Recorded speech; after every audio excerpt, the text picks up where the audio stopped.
Good evening. Welcome to the City of Opa-locka. We call this workshop to discuss the American Rescue Plan Act and also our legislative priorities. With that, Madam Clerk, Mr. Clerk, a roll call. Thank you. Commissioner Bass. I'm here. Commissioner Davis. Here. Mayor Pygott. I'm here. Commissioner Bass, can you lead us in invocations? Father, we thank you for this. Is truly a day that you have made. We thank you, Lord God, for life, strength, and health. We ask you, God, that you will grant us this day wisdom, knowledge, understanding, and revelation in your name. Amen. Amen. Pledge of allegiance. All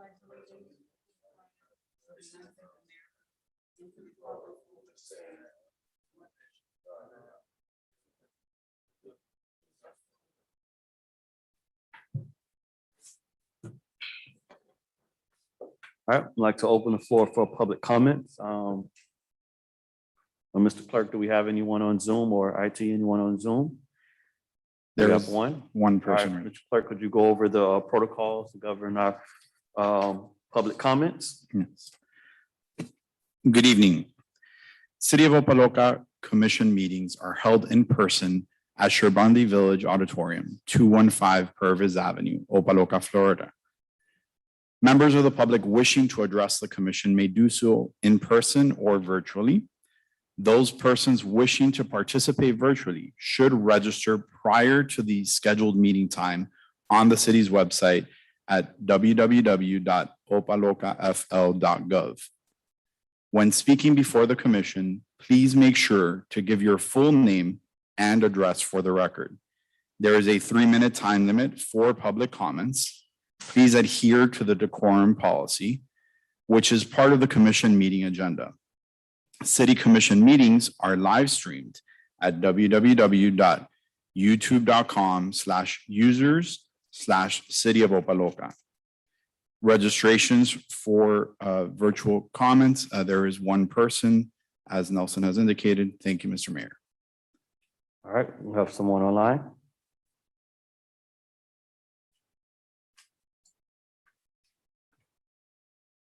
All right, you know who registered online?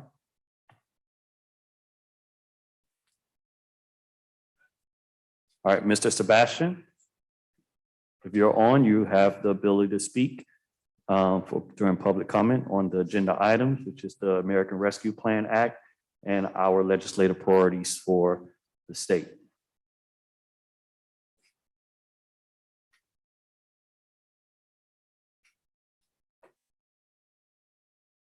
Okay. All right. Public forum is open in the auditorium.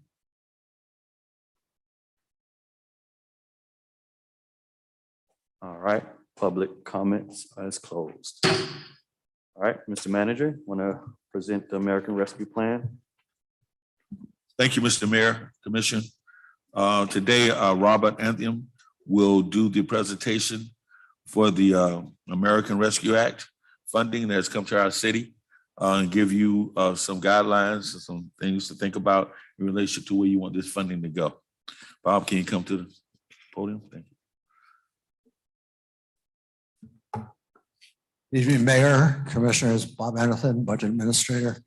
I want to spend a couple minutes on the American Rescue Plan Act, share with you the way it's intended to work, and then some ideas that we're going to offer up that you may want to consider in terms of how the money is going to be spent.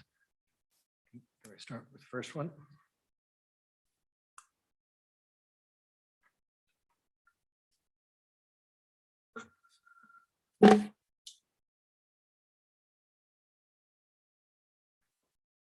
Next one, please. The agenda tonight, very quickly, again, this is only for the American Rescue Plan Act. We sent out a memo before as to what the qualifying projects are, but I'm just going to remind you that very quickly. Going to talk to the timeline, and then the Public Works Director will give you some thoughts on how the money can be used towards infrastructure projects. The Assistant City Manager will then lead a discussion on some other non-infrastructure options that you may want to choose to spend some money on. We're going to address consultants very quickly since you had a presentation from them, I think a week ago. And after that, it's going to be a commission discussion where we're looking for guidance as to what your preferences are as to where the money might be spent. Next, please.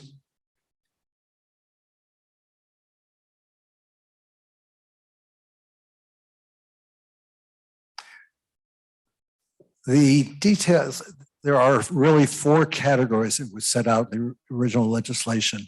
And I've really tried to summarize them here just to fit it on a slide.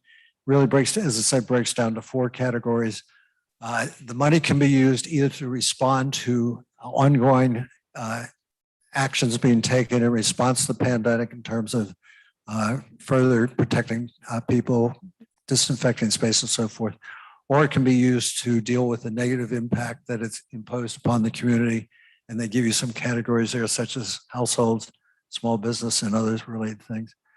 Second category where the money can be used is to pay for, pay premium, not total pay, but pay premium for city employees who are deemed to be essential workers during the event.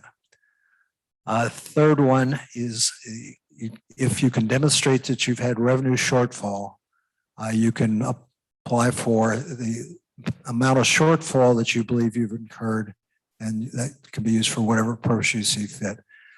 For the most part, this has not been the experience of the city. We cannot, particularly in the general fund, we cannot identify any revenue shortfall that was incurred as a result of the pandemic. Certainly nothing of material nature. I mean, your primary revenue source is property tax, red light camera, and franchise fees, and those all came through the pandemic without impact. The final one is water, sewer, and broadband infrastructure, and I'm going to expand on that very briefly on the next slide. Next slide, please. If you remember, it says water, sewer, and broadband infrastructure. For a city that's got drainage problems, flooding problems, that was going to be a problem. The National League of Cities came out with guidance and said, really, the alignment should be with certain state revolving fund programs. And then they go on to expand upon it. And in red, you can see very clearly it says it could be used for stormwater products or projects. So even though it was not discretely identified water, sewer, and broadband infrastructure, we believe that's appropriate. We have talked to our grant coordinator, our grant writing service, actually. He said a lot of his clients have no problems in doing it for stormwater. So even though it's not explicit in there, that certainly is an allowable category. Next category, please. I'm sorry, next slide, please. This is the timeline. Start date, all expenses after March 31st are eligible to be considered for the program. This is a grant program which is unlike most other grant programs. Most grant programs, you have to do the work and then you submit a claim for it, it gets evaluated, and they will reimburse you as appropriate for that. In this case, the money's up front. In fact, we've got half of the total. As you can see from the page, we're talking just shy of $8 million. Half of that is already received in the bank account, and I believe it's been put into an interest-bearing account within the last day or two. The second half of it should be received no later than May of next year. All funds have to be encumbered by December 31st, 2024. Doesn't have to be spent then, but as you can see, the last bullet on it, all projects that are undertaken with this $8 million have to be wrapped up by December 31st, 2026. So there's a very significant time available. Next slide, please. Now going to look at infrastructure options, and I'm going to defer to the Public Works Director to present that portion of it.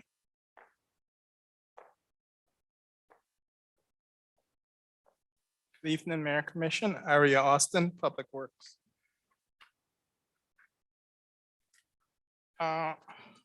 We were looking at our top priority projects that would be best suited for this funding source.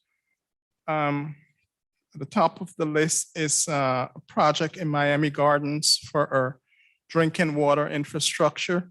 We are experiencing frequent and high failure of the system because it's antiquated plastic piping and asbestos piping in that location. Miami Gardens has given us a fixed period to make repairs, permanent repairs to the system at a cost if we have to come back in the future, because they're going to be doing drainage work and they need to rebuild their streets. After which, if we have to go into the facility to get to our facilities for repair, we would have to replace the entire roadway associated with just any cuts that we make in that system. So we found this to be a priority project for that area. Pump station number 9 and the remaining 2 pump stations, 9, 12, and 16. These pump stations are not in moratorium, but they're operating at their peak, which leaves no room for commerce and future development of our sanitary sewer system. At the same time, these are the oldest stations in the city. They were the first generation with above ground pumps and dry pit pumps, which has a high failure rate, but we keep them serviced. And we need to replace these stations for commerce as well as to prevent any future failures. 133rd Street, we have a sanitary sewer system there that was installed by a private property owner. It runs along the swale area and it does not comply with standard practices for a sanitary sewer system, which should be in the center of the roadway underground for best flow capacity. We would like to relocate that sanitary sewer system to the proper location, which gives us improved capacity and would allow us to have neighboring businesses tie into the system, which also spurs additional revenue to our sanitary sewer fund. Upgrade of our drinking water system. We recently identified the need to replace all of the ACP piping in our system. And this is at a cost of $14 million. This is a much needed project and it was previously identified, but we did not have any funding and we still do not have adequate funding for this, but we wanted to list it as one of our priorities. For the new project on Superior Street where there's a new fueling station coming in, it was recently approved by the commission. This project requires a fire hydrant be 300 feet within the project. We do not have any fire hydrants in the vicinity, and it would cost $175,000 for us to do a fire hydrant extension to meet the needs of that new facility. Burlington Canal project. We're bringing this forward for remobilization of phase 1. Phase 2 and 3 are not yet funded for this project to complete the stabilization and slope correction of the Burlington Street Canal. And also we've identified projects that are small enough to be done now for our flooding concerns in Superior Garden at the cost of estimated cost of $300,000, Niles Garden, $450,000, and Shahrazad Boulevard, where we have flooding is getting worse in that area because we have failed drainage systems.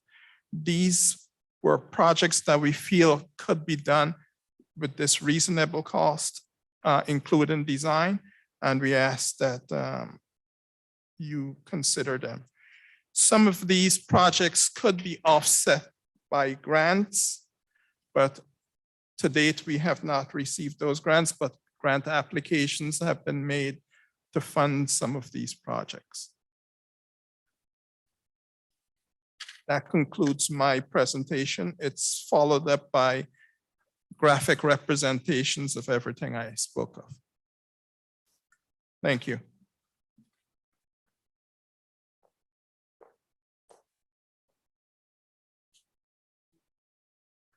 All right.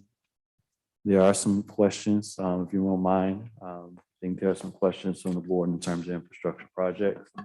Commissioner Bass. Thank you. Mr. Austin, I'm looking at priorities 8 through 11. Are they permanent fixes or are they temp fixes? 8 through 11, these are permanent fixes. Okay. These are Good. permanent.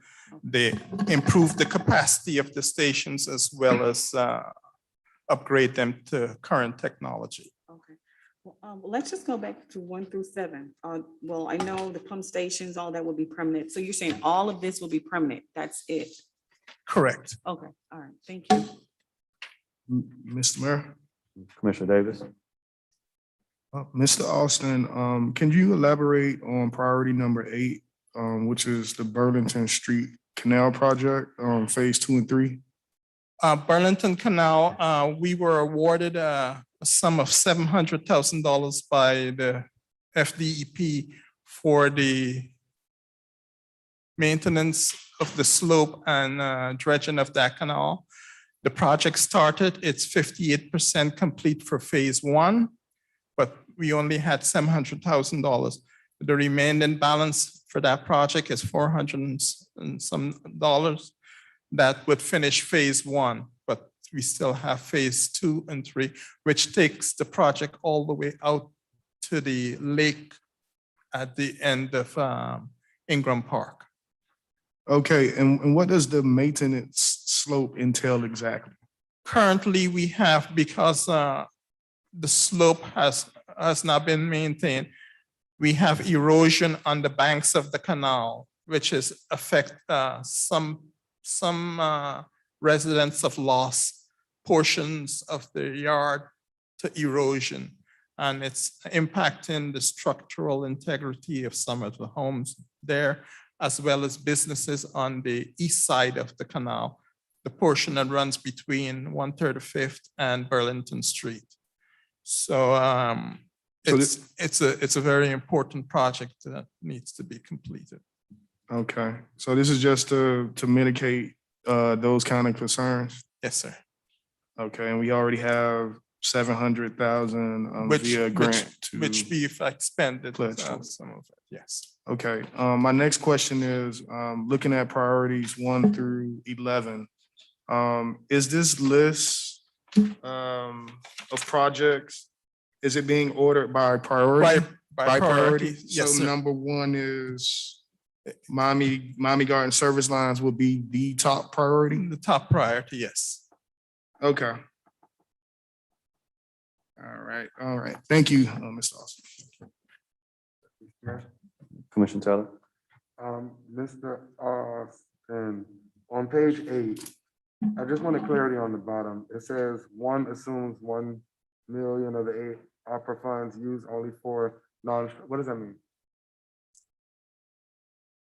Bobby, will speak to that?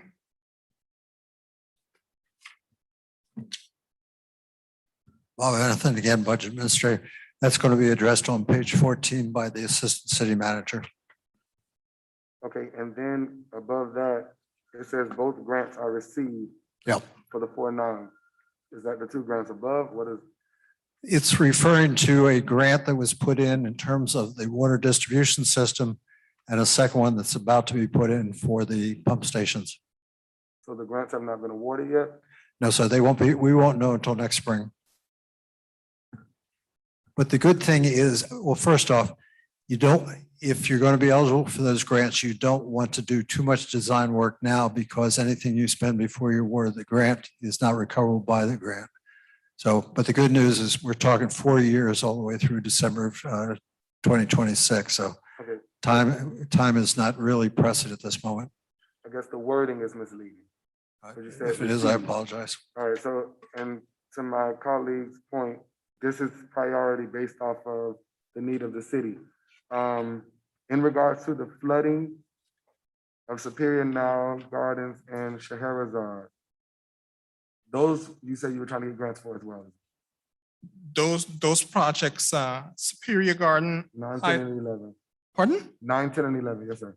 Yes, Superior Garden, this concern has made it to the news station several times because of the Correct. That's it's why. serious flooding in those areas. So we would like to address those.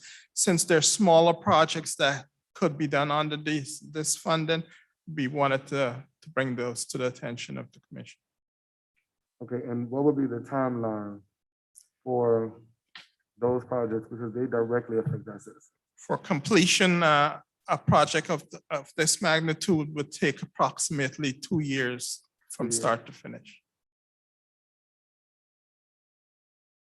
Thank you, Mr. Mayor. Are you asking us right now to provide a ranking of those priorities or re-ranking of those priorities? I think that's the intent from the Mr. Manager. Would you like to speak to that?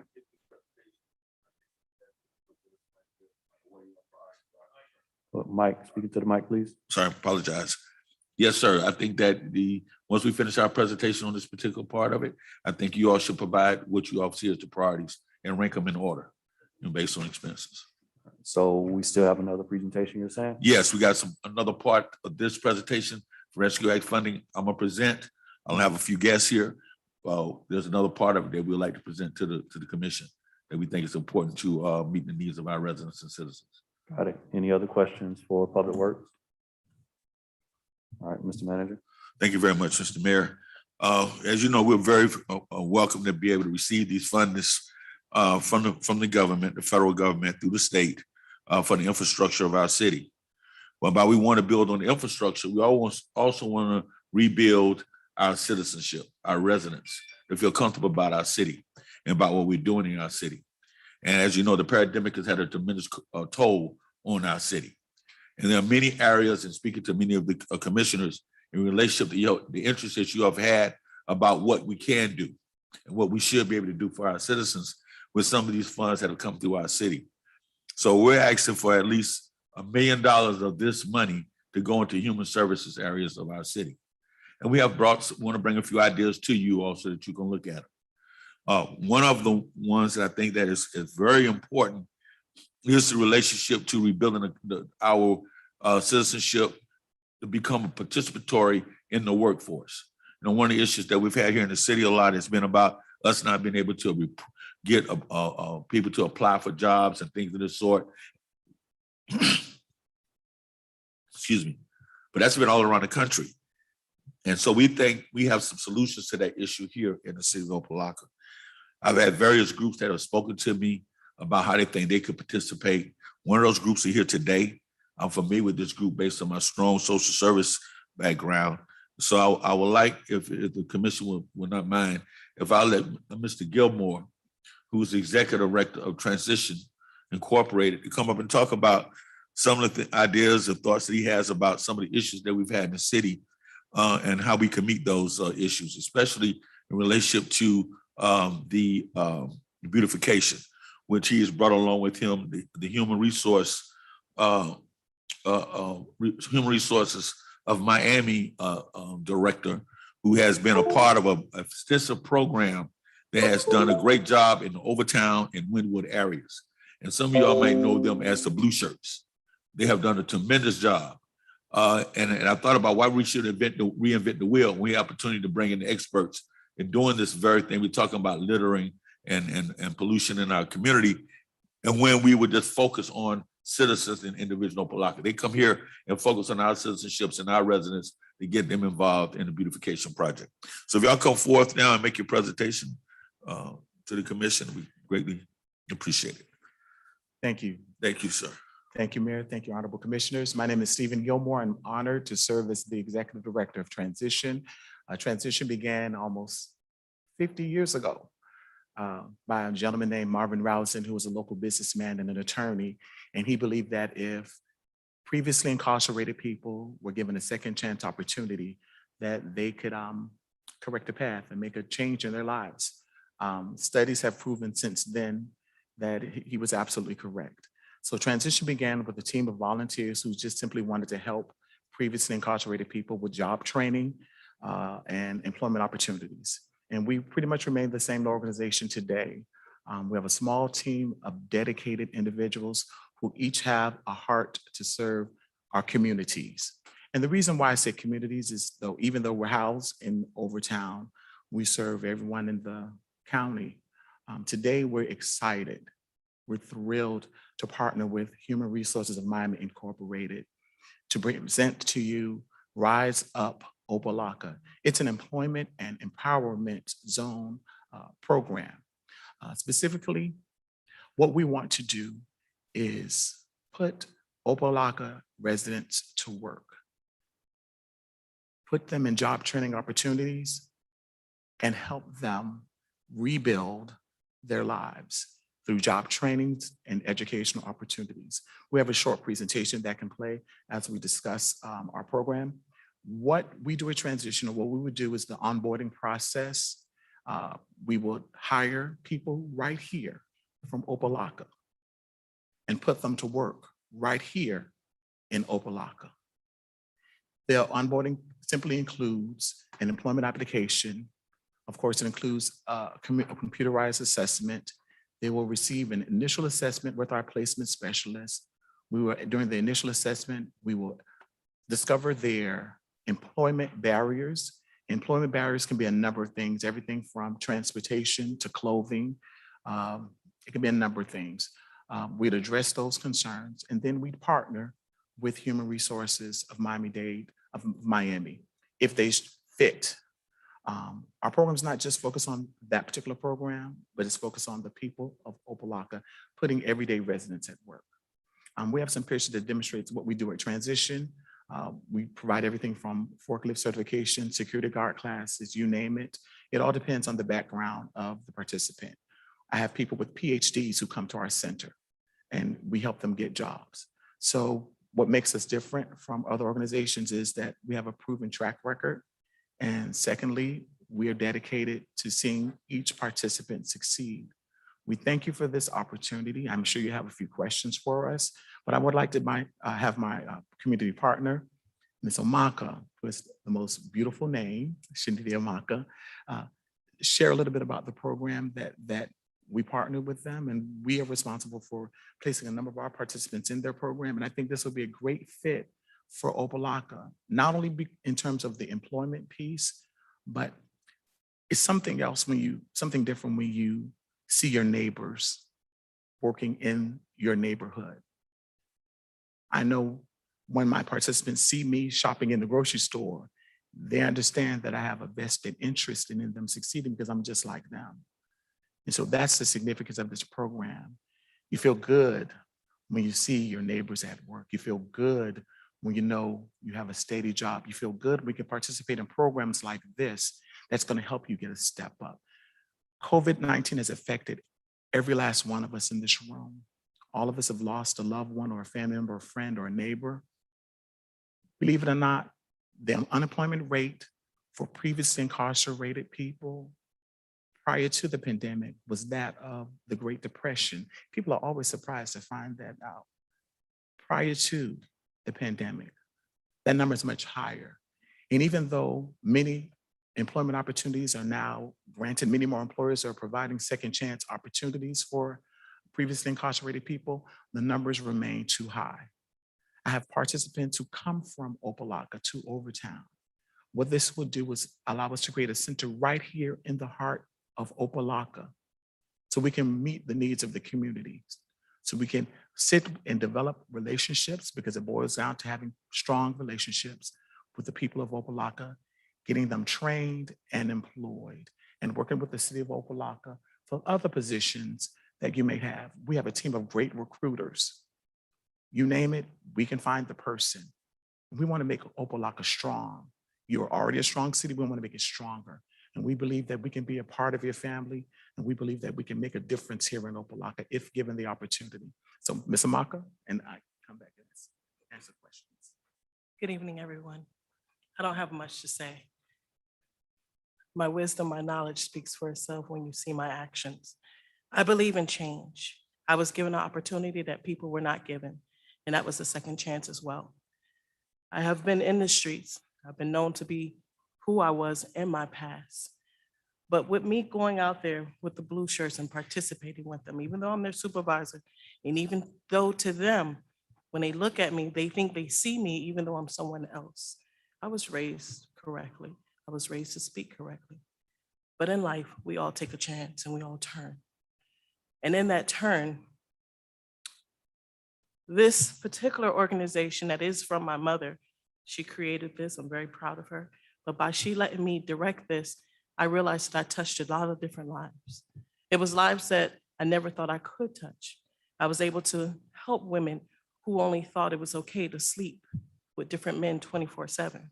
I was able to help men who was in prisons and everything else and never could see themselves more than just a drug dealer.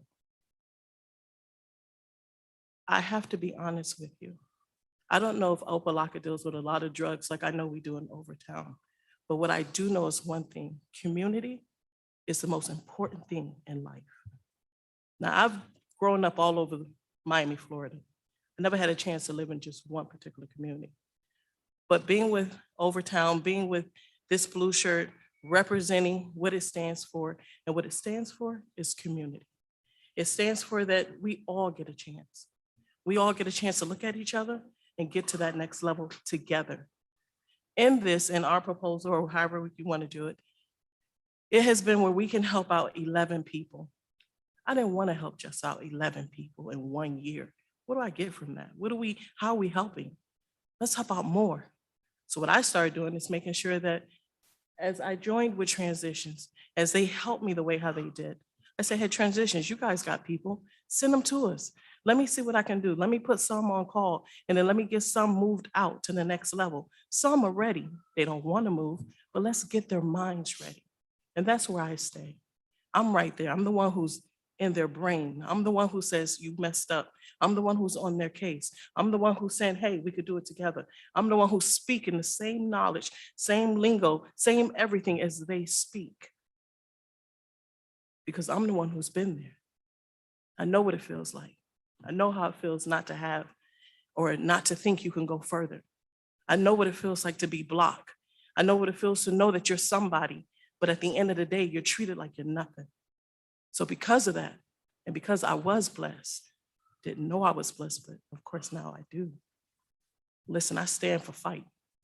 I will fight. I do fight for my people. We have been in this since 2011. We have already helped not just people, but homes, children, aunts, uncles, cousins, see their own do a transformation. And with transition, we have mastered. I only ask that you read of us, learn of us. You've heard about the blue shirts. Believe me, I ain't no joke on that street, and I ain't nothing to play with. So think about it. Mr. Mocha, would you tell us a little bit about what you all do with Blue? Because beautification is something that the mayor and other commissioners have talked about many times here on the dais. Tell them what you all have done and what you all do in that particular area. What we do is that the first thing we do is we only hire within the community. We do not hire outside the community.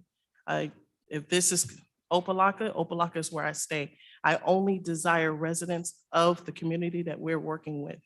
The other thing is that I hire people who are on drugs. I want you to come and be a part of us. I also hire those who have been in prison. If it's a year to 2 years to 20 years to 30 years, 36 years, it doesn't matter to me. We go out, we clean up the Overtown residents. We make sure that not only are we picking up debris, we're also picking up that couch that was sitting there forever, all that,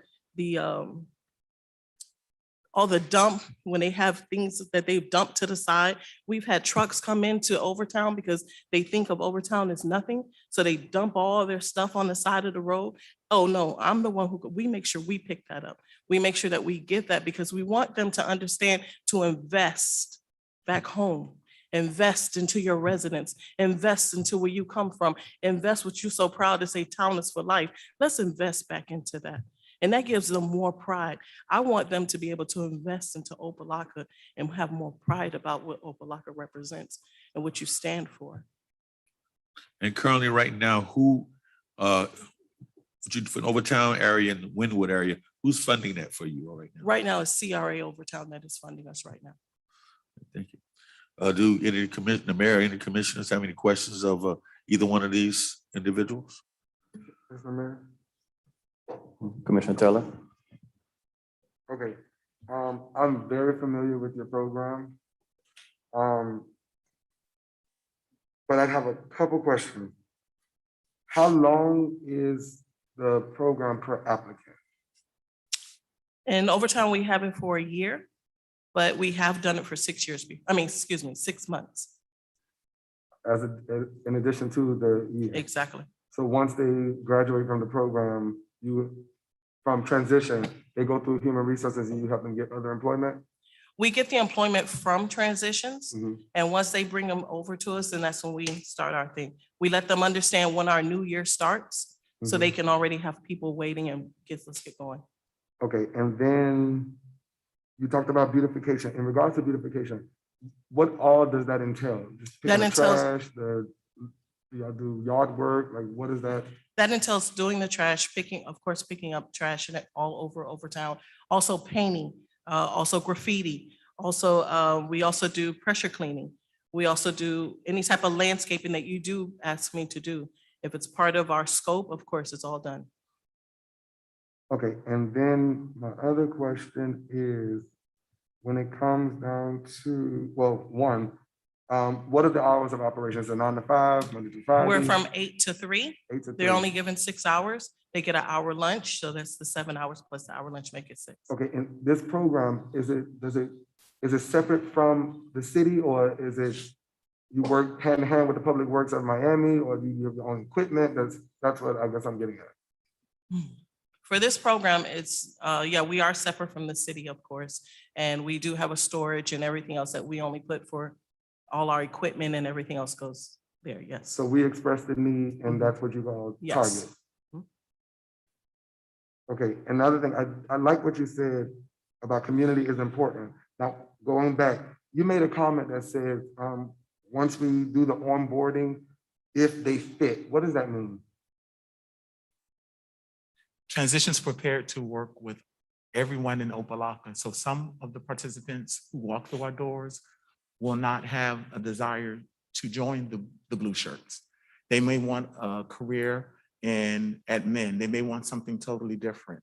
So if we have a person who, when they do the initial assessment, if they have a desire to work landscaping or work in that area, they can do so. Our job is to, we don't do cookie cutter placements. Individuals come in, their needs are all maybe different. Some may not want to. Our job is to provide resources, training, and get them employed. If they want to go to school, then our job is to get them in school. Okay. And So that's, fit. Everyone's not gonna fit. It's not because some of the participants may have a different path. okay, so you don't turn anybody away, that's what you're saying. No, sir. And Mr. Manager, you're asking for the whole 1 million No. for this particular program? No, sir. That 1 million is to deal with human services for various program ideas. So how much of the This is one of them. We're in negotiations, but we're looking between, $300,000 to $500,000 to be able to supply for the candidates, their salaries, along with the people that be supervising that particular program. But we haven't come to a solid number yet. And if adopted, how long will this program stand in our city? Well, we know for sure we could do it for a year. With the 300 to 500? Yeah, do it for a year. And then from there, we'll try to look at other funding to supplement it. One of the things that they have done, or the Blue Shirts have done, they've gotten funded through the CRA. Maybe in a year, the CRA can fund it. We can also look at dealing with the legislative process. We're gonna be asking for money from that process. I think that this is a good time to use as a pilot project, since we have this CARE Act funding, and to get some motivation in that particular area to work with those people that maybe not have no relationship with us as a city with these funding. I think this money through their program can meet that particular level of participation. I'd like to add that I know the number 11 was given, but I know Human Resources, the Blue Shirt, they work with far more than 11 or 22 people in a year. So I want to correct that. I know at transition, we place over 1,000 people a year at transition. That's outside of Blue Shirts.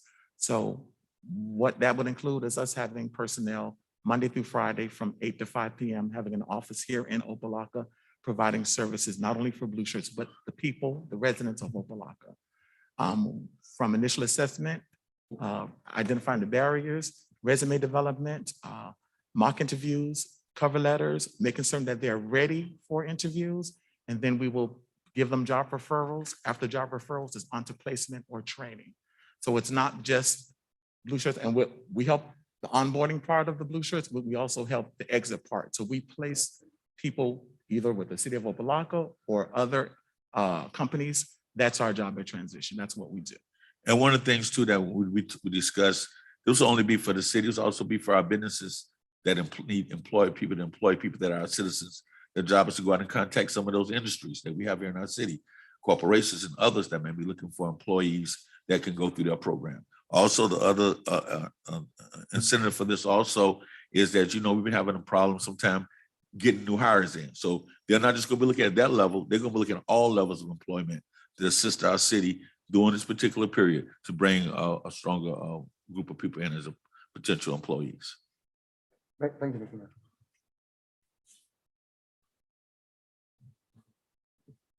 Any other comments or questions? Mr. Mayor, Commissioner Davis? thank you. So how many clients are you guys currently serving in the overtime community through your current program? Our current program, Mhm. in Overtown, we have, I can tell you the numbers off the top of my head. Overtown residents, we serve each month about 200 to 300. And that's during the pandemic. We serve probably 400 additional clients come through our door from greater Miami-Dade County each month. Okay. And as far as success stories and outcomes, I'm sure you probably have a lot, but any numbers that you can give me off the top of your head to kind of give us an idea of the impact of the program. I'm sure you guys do great work, so I would love to hear those numbers. Thank you very much. Our partnership with Miami-Dade County Corrections and Rehabilitation Department, that's the boot camp reentry program. We have about a 65 to 70% success rate with our adult program. Given a pandemic, we have dropped, to be perfectly honest, to about 60, 62% with the adult program. We expect those numbers to go up. And I know there's a myth that people don't want to get jobs. I want to dispel that because I'm in the thick of it every day.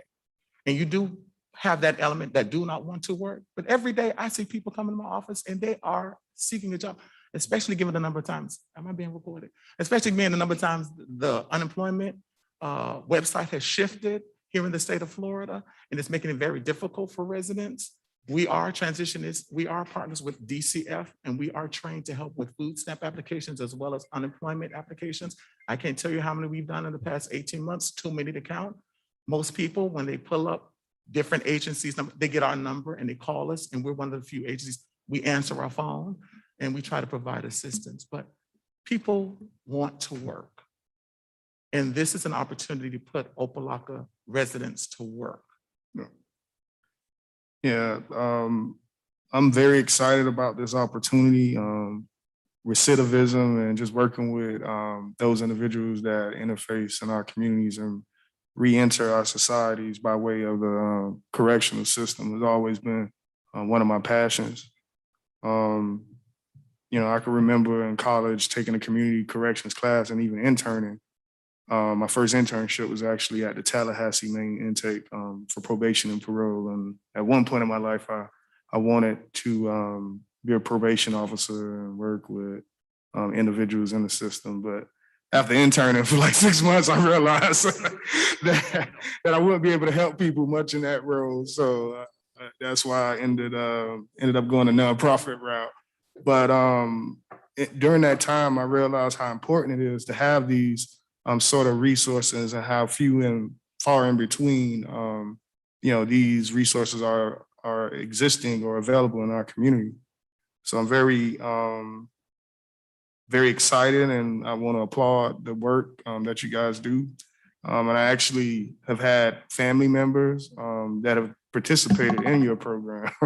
So I can speak to those, those firsthand stories about uncles and aunts and cousins and just the sort of turnaround that your program offers. And if I can add just two quick things. The first is, even though we began as a nonprofit organization that helped previously incarcerated people, and that's what we did primarily, when I became the interim executive director, and especially since the pandemic, we've opened our doors to anyone who has the desire to find a job. So I don't want to mislead you. We do have our focus and we have the skills to work with previously incarcerated people. However, we work with non-offenders as well. Secondly, just the optics, as someone who is a stakeholder in many communities, when you see, and I'm sure each of you can who have seen the blue shirts at work, how you get a sense of pride. We want that here in Opa-locka. We want that. Pride exists in Opa-locka. This is so I have family members who live in Opa-locka. I live in unincorporated Miami-Dade, and my community is called Robin Hood. Graduate of Miami Central, graduate of Miami-Dade North and Howard University. Pride. And I think if given an opportunity, we will make you proud. I can guarantee you that, because I don't believe in biting off more than I can chew. And I know, wow, the strong work ethic of Ms. Omaka. So we want you to give us a vote to put us to work for you and help you into the process of rebuilding Opa-locka. Thank you. Thank you. But just hearing the conversation, Mr. Ellis, obviously there's some synergy there with the pressure cleaning and beautification effort. So, and then also creating employment opportunities for our residents, especially those that have been disproportionately affected by the criminal justice system. So, you know, continue to do the great work. We definitely have a need here in our city. You know, whatever I can do to, you know, to help you all in the work that you do and creating those opportunities here, just let me know. Thank you. May I say one thing? The other thing I didn't say is that in Overtown, we help all the businesses. So it's not like we only just clean up. We have, I don't know if you ever heard of our First Friday or something of that sort. Yes. And we help with them. We put up their tents when it's time to have their tents. We have the Lyric Theater. We also help them when it comes down to their events. So we're not just doing where we're just cleaning. No, we're affecting the whole neighborhood. We're making sure that the owners of these small businesses understand that we are here. We're here. Not only are we residents, we're here. And use us. Let us be there for you. Let us do what we have to do. So I know I didn't mention it, but I just wanted to quickly say that. And that's what I heard once they told me about Opa-locka, I was like, oh man, you know how many businesses we can affect? See, I walk around, I get to know you. I don't just sit here and play with this. This is something that's serious. Because to me, this is everything that if you can impact a child to an adult, you can impact everything. And we got too many adults out here that don't want to do nothing. I'm right here. Come to me. You can do everything for me. I was raised that way. So if you're being impacted, that child is going to be impacted. If you learn more, this child is going to learn more. If you do good, this child is going to sleep well at night. That's how far I go. I want to make sure that the whole household, not I, meaning only I, but our program is to make sure that the whole household is being affected. Thank you very much. Mr. Mayor, Commissioners, any further questions? Mr. Mayor. Commissioner Just a Bass? comment.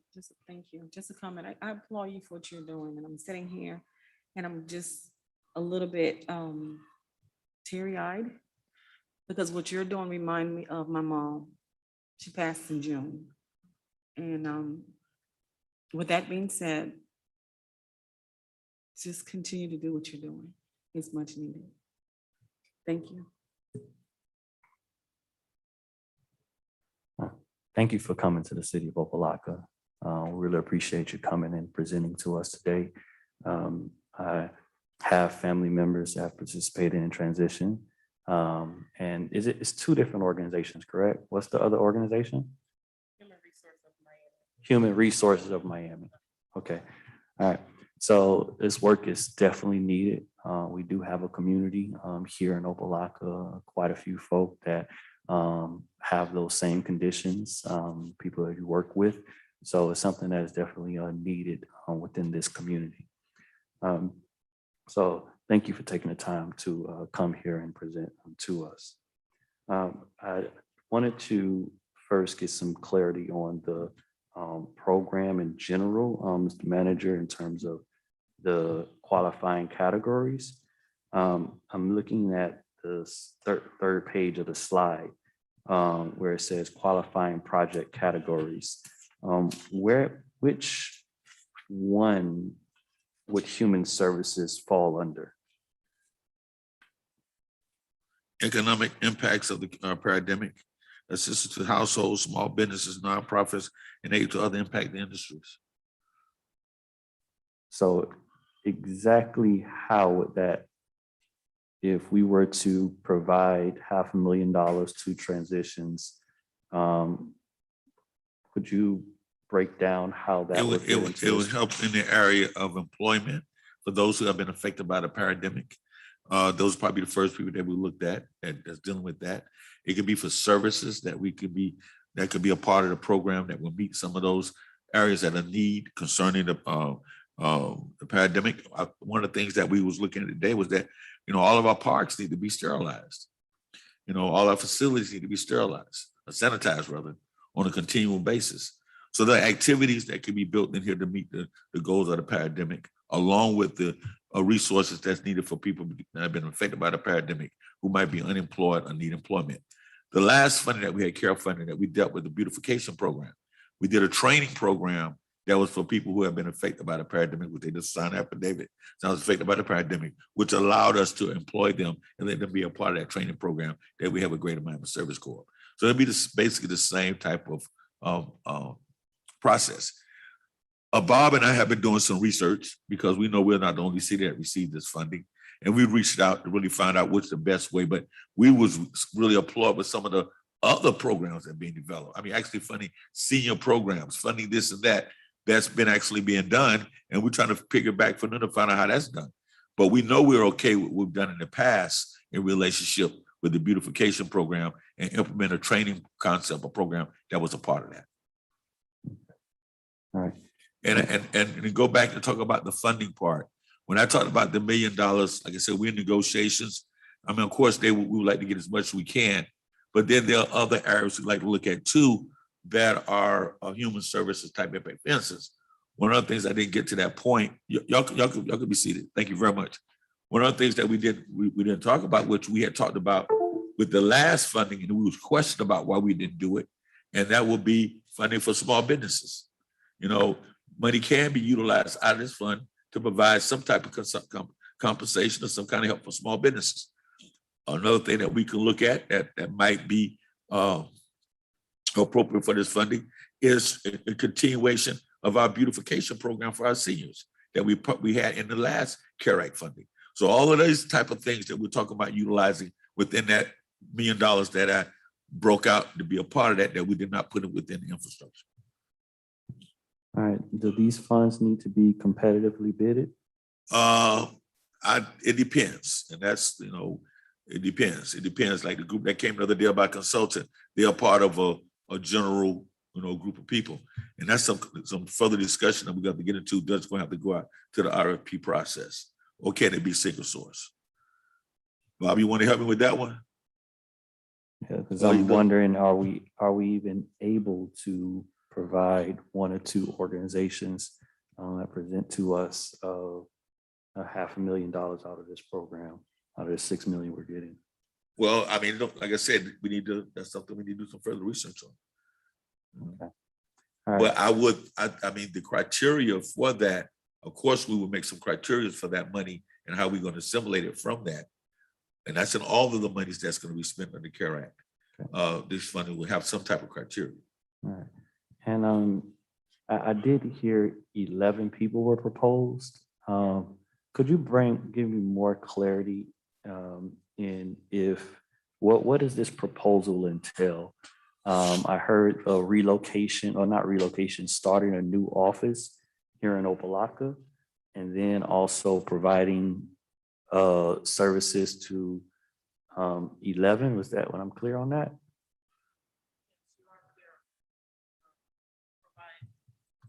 This is for 11 people in 1 year. This is why I expressed to you. So $500,000 for No, sir. 11 people in 1 year. No, Mr. Can I interject, Mr. Okay, Mayor? that's what I want to.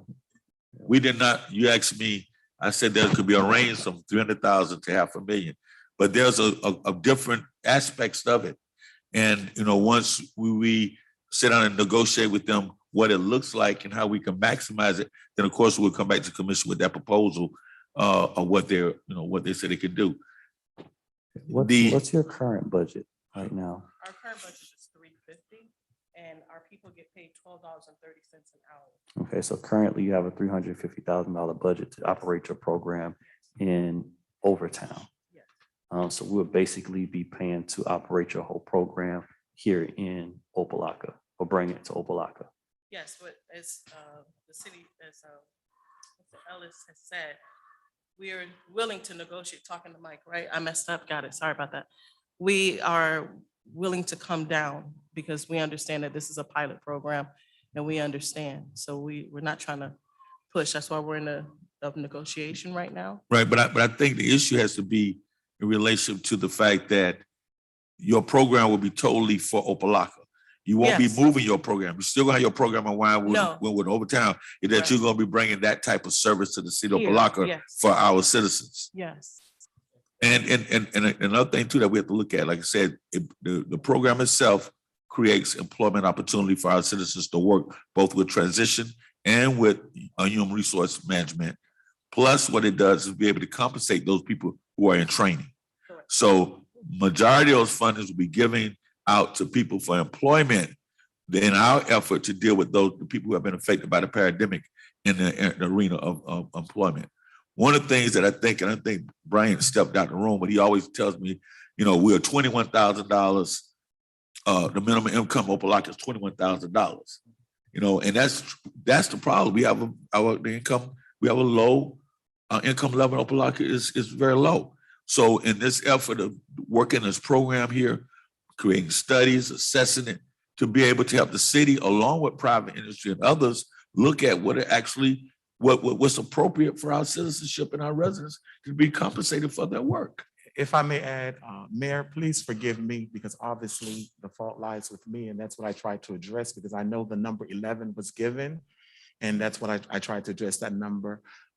In terms of employment placements, yes, it would include having a fiscal office here in Opa-locka because we want to be a part of the community. We want the residents of Opa-locka to know that they do not have to travel to a different community to receive the services that the services transition provides are housed right within the Opa-locka community.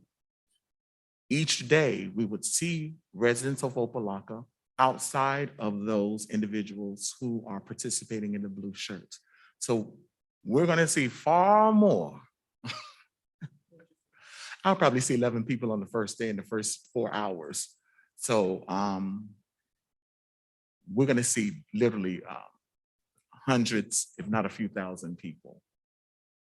Because then we'll be here for our Opa-locka residents, and then some folks from neighboring communities will come in to utilize services as well. It's important that we're clear with you and the commissioners, and that's why we want to make certain that I'm speaking and being very clear. The number's far greater. Even with the blue shirts, they're going to impact more than 11 people in 12 months. Transition, we're going to have probably a couple of hundred job placements in a 12-month, if not greater. So it's not $500,000 equals 11 people receiving employment. I wouldn't ask anyone to do that. So please forgive me, Mayor, because the fault is with me for not expressing and being clear on that point. I apologize to you and the commissioners. Please forgive me. All right, thank you. So I'm a big advocate of reentry programs. I had a lot of family that's had many challenges. I've had my challenges in the past, so I completely understand. I work with a lot of groups that have done so as a community organizer. So I would just want to make sure that as we think about utilizing this type of program, that we look at what's the most cost effective for the biggest impact in our community.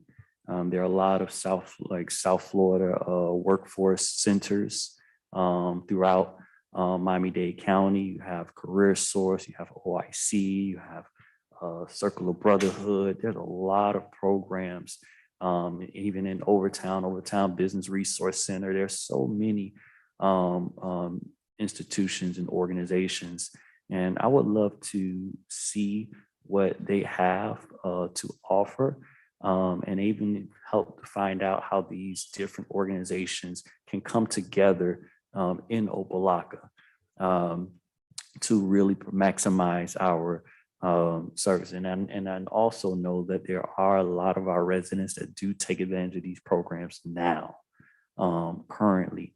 So we're going to be looking into that. I would love to see what are our residents currently utilizing? What are these programs they're currently utilizing? What are the areas in which those programs need assistance in currently right now? Because a lot of times we have great organizations just like Transitions and Human Resource Center that are doing the work and making a really good impact, but they're having specific challenges, whether it be in marketing or having a street team go out and gather people, or better relationships with different employers, and being able to pay for and subsidize income. So there's a lot of things, and I would love for us to look into those specific things and make sure that we're going to invest such a significant amount that it makes a huge impact. So thank you for coming and sharing what you do. And I look forward to seeing the details of the proposal. And I really hope that we can look at what all these programs out there currently right now, even have them submit proposals and see how we can connect some of these dots. Because that's many of the times people fall through the cracks because these dots in these organizations, and from the reentry to the police to the housing support to the expungement support to the mental health support, social service support, job training support, all these things sometimes aren't connected very well to really make a holistic impact on people. So I would love for us to, if we're going to make an investment, it's a significant investment, and because these are one-time funds too. So it's very difficult to make an impact in 1 year and one-time funds. So then what will be our plan moving forward over the next few years to make sure that we can make this into something that everyone's proud of and can make a really good impact. So, and bringing together our churches, it's a lot we can do. So that's what I have on this particular issue. So thank you very much. Mr. Mayor, Yes, sir. one of the things I want to emphasize that out of all the groups you mentioned, this is the only group that came to the city and offered their assistance. We talk about South Florida Workforce, Career Source. Rick Beasley, I have a very good relationship with him. He's been the one reached out, but no, we have not been able to get any impact. And I think the most important thing that by getting impact starts out with the organization and interest in our city. And so, yes, when we talk about proposal, people are going to apply. But I just wanted you to remember that this group came to us with a great idea, with a commitment to our city. They talked about helping our city. So I just wanted to see the advantage that they may have and what we want to do as far as maximizing these dollars, rather than looking at it from the standpoint of who has not applied, who's applied, because they really came to us and spoke with us with passion and about a good heart about what they want to do with the data and the information about what they've studied to look at our city. So what I do is I will provide you with their preliminary proposal, and they might want to tweak a little bit based on the things that you talked about, and I'll get it out to the entire commission, and you can consider that as a part of your thought process. Thank you. Thank you. And I'll make sure to have some of these other organizations reach out to you, because they've definitely reached out to my office in the past. All of those organizations reached out to try and do some things here in Opa-locka. So I'll make sure that they directly reach out to you about this funding. This funding is coming up, so we just got the funding. So I know not everyone may be aware of the funding, the opportunity, and also our interest in actually allocating this amount to human services. So once that gets out there, as you know, people are going to come. So thank you very much.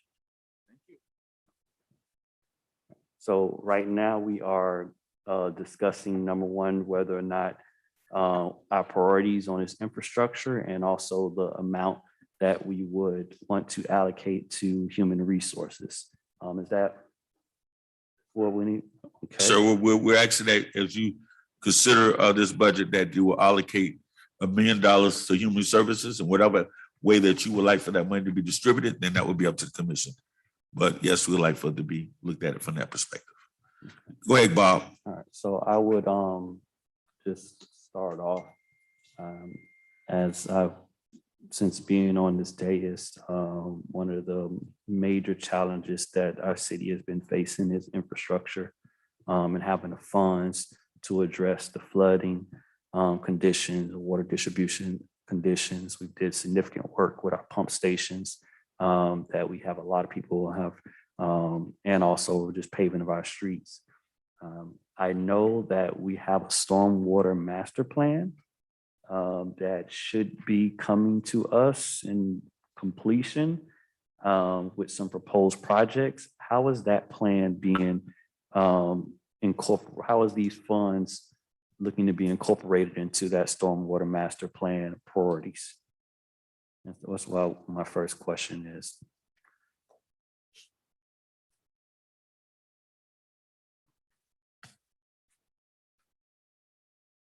Right now, the stormwater master plan, we were only able to get one priority thus far. Number one priority is Commerce North, which is a $16 million project. That's why we did not put it into this one. But we were looking at some smaller projects that were listed to try and address those. There are others. And the priority list will be brought before the commission on the 27th at our commission meeting to address those concerns as well. Okay. I wanted to just put that on record and bring that up because as Mr. Austin just laid out, just one of those projects is $16 million. And for decades, the biggest challenge that we've had as a city in addressing our flooding and our infrastructure is the funding. So we currently have an opportunity to make a significant impact in some of these areas and allocate the funds to do that. And I know that it may not be as pretty to do, but this would affect the long-term impact of our property values, impact fees in terms of development, things that can sustain human resource programs like transitions and things of nature if we get these projects done.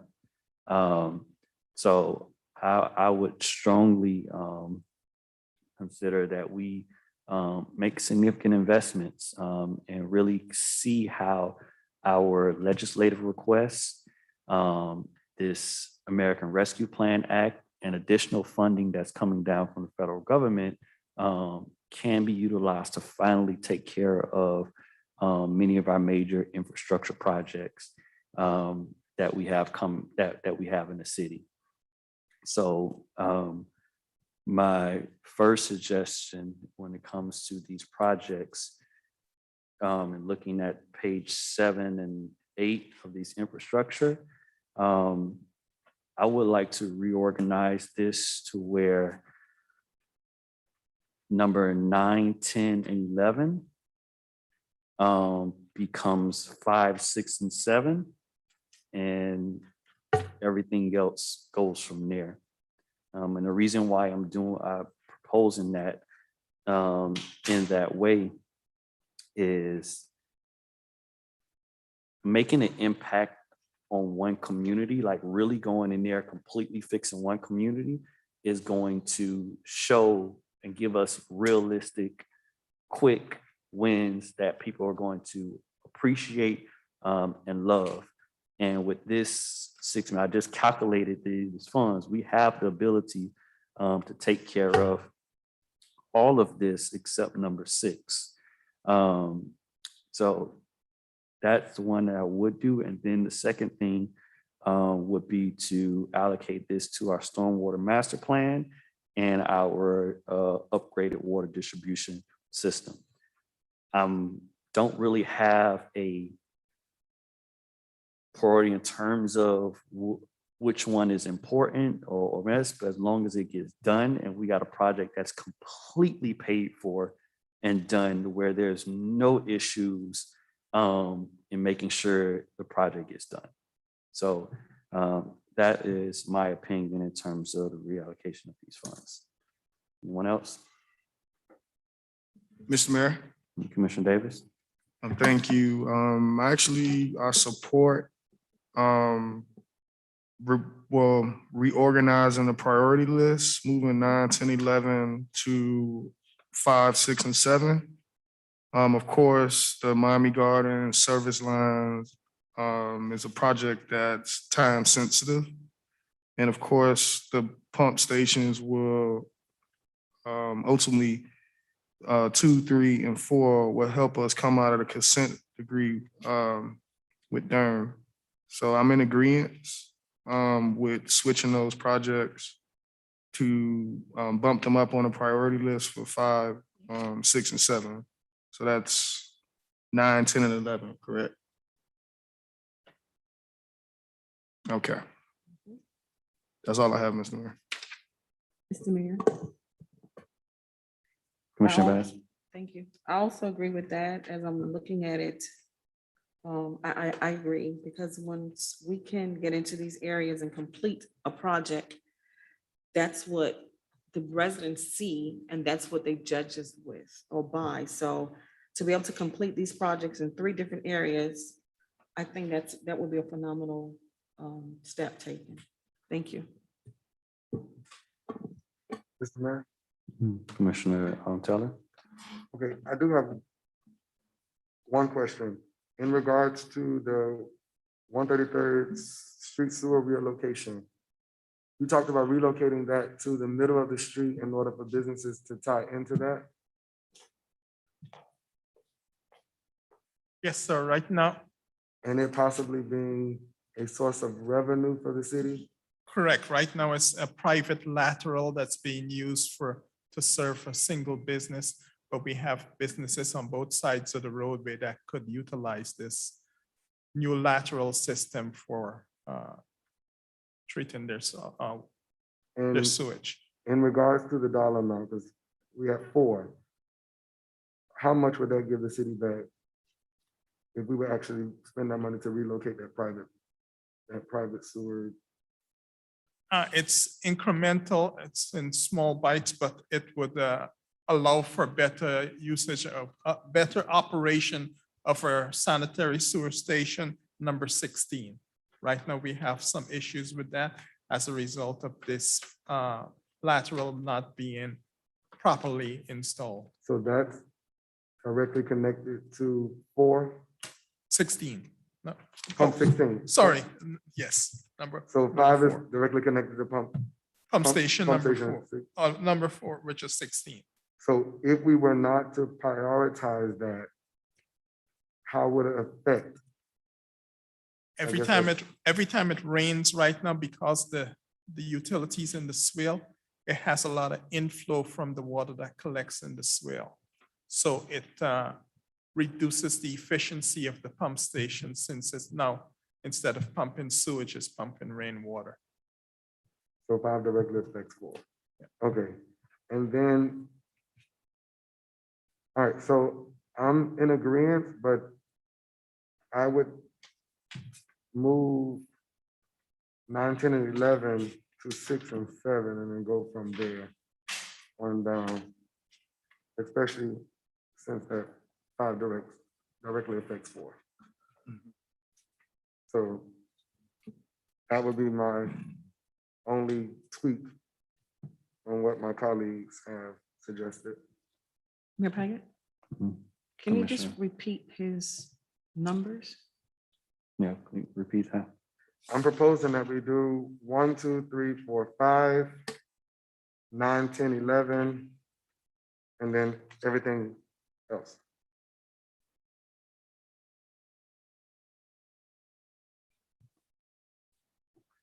All right, so in calculating these numbers, right in front of us. For 1, 2, 3, 4, 5, 9, 10, and 11. That totals 4,360,000. Is that is that about right? Yes, sir. I'll take your word for it. Understand 2, 3, and 4 have been submitted for a grant, which would be a 25-75 match. Total of the 3, I think, is around $2 million. That would free up $1,500,000. If I could add one thing that we never quite got to in the presentation, which is the 15th page. You had a discussion a week ago with a group of consultants who told you about what they could do for the ARPA program. It was discussed at that time that their fees would be somewhere between 2% and 15%. Each 1% is obviously on an $8 million grant is going to be $80,000. I have heard informally, it could be up to 10%. Again, there's been no real discussion with these folks, but at 10%, that would be $800,000 out of this mix. So I just, the page in the presentation, page 15, really addresses the 3 categories that I think I heard during the presentation. As I understood it, maybe hopefully everybody heard the same thing. They really felt that they could add value in 3 different areas. First area would be ensuring that all the administrative aspects were fully complied with so that there would never be any clawback in money. Second thing that I think I heard them offer was project management. And then the third thing that I believe they also took credit for was the ability to identify additional grant funding. We're prepared to talk tonight just to give you an alternative consideration. The finance director would talk to you in terms of the reporting requirements. Public Works director would talk to you in terms of project management. And I just offer very quickly in terms of grants. We seem to have a very effective grant writing service right now who is really plugged into this marketplace. So maybe the consultants that were here a week ago might know of some things that he doesn't, but then again, he might also know about them. So if appropriate, I would ask the finance director to come up for a moment and just discuss the administrative aspects of what would be involved with the ARPA grants, if that's acceptable.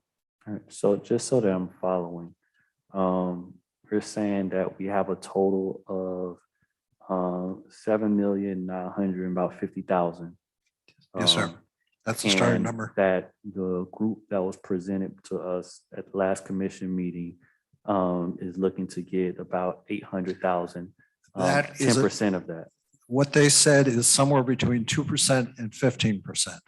And that was all they were willing to say. I have heard a number of up to 10%. Again, just reminder, each percentage point is $80,000. Okay. So. Yeah, and that's at last commission meeting, that's why I wanted to make sure we're getting multiple quotes. Yes, sir. Because this is a significant amount of these funds that are looking to go to one company. And as mentioned, we have some of the services we can probably do in turn. Well, we currently may have contracts to do. That's our belief, yes, sir. It's definitely one thing we need to be aware of. But right now you're saying out of that, it's 800,000. So in reality, we're talking about if 10% goes to just management of it, we currently have about 7.1 million that we can allocate to different projects. And I have to say the 800,000 is not a number that is carved in stone anywhere. It was just a number I heard. Easier one to think about is each 1% is $80,000, which by itself is not insignificant. No, but I thank you for that, because we do need clarity on exactly how much we're allocating when we're looking at these funds. So to have a number to know that 10% may just be for the submission and coordinating of that helps us understand. And of course, I want to make sure we get the best price. So I hope that we figure out we've got multiple proposals to do that, figure that part out, but it's good to at least know that. So in reality, my colleagues, we're talking about 7.1 million we need to have priorities and decide upon. So with that funding that I just laid out for those projects, that's about 4.3 million. So if I do 7.1 minus 4.3, that leaves 2.8 million on the table. And that's not taking into consideration the rest of these projects. What I would propose, if we move with those projects we just identified, 1, 2, 3, 4, 5, 9, and 10, that the remaining funds, we wait until we have this stormwater project to make a final decision, so that we at least are aware of the costs and other proposals that we may have to actually do something with this master plan that we've invested quite a bit of money into doing. So that's what I would propose to my colleagues. Mr. Mayor, Commissioner Taylor? you said it was, what was the final number, 275? So the total that we're getting is 7,957,000. And minus the 10%, 800, let's just say 7.1. I can go into a little more details, but 7.1 million we'll have.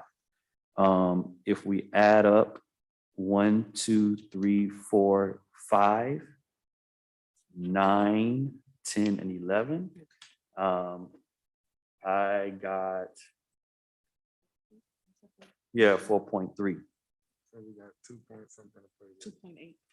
Yeah, so it's like 2.8 million after. And as Mr. Austin just came up, he said just one of the projects identified in that stormwater master plan, the top priority they did is 16 million.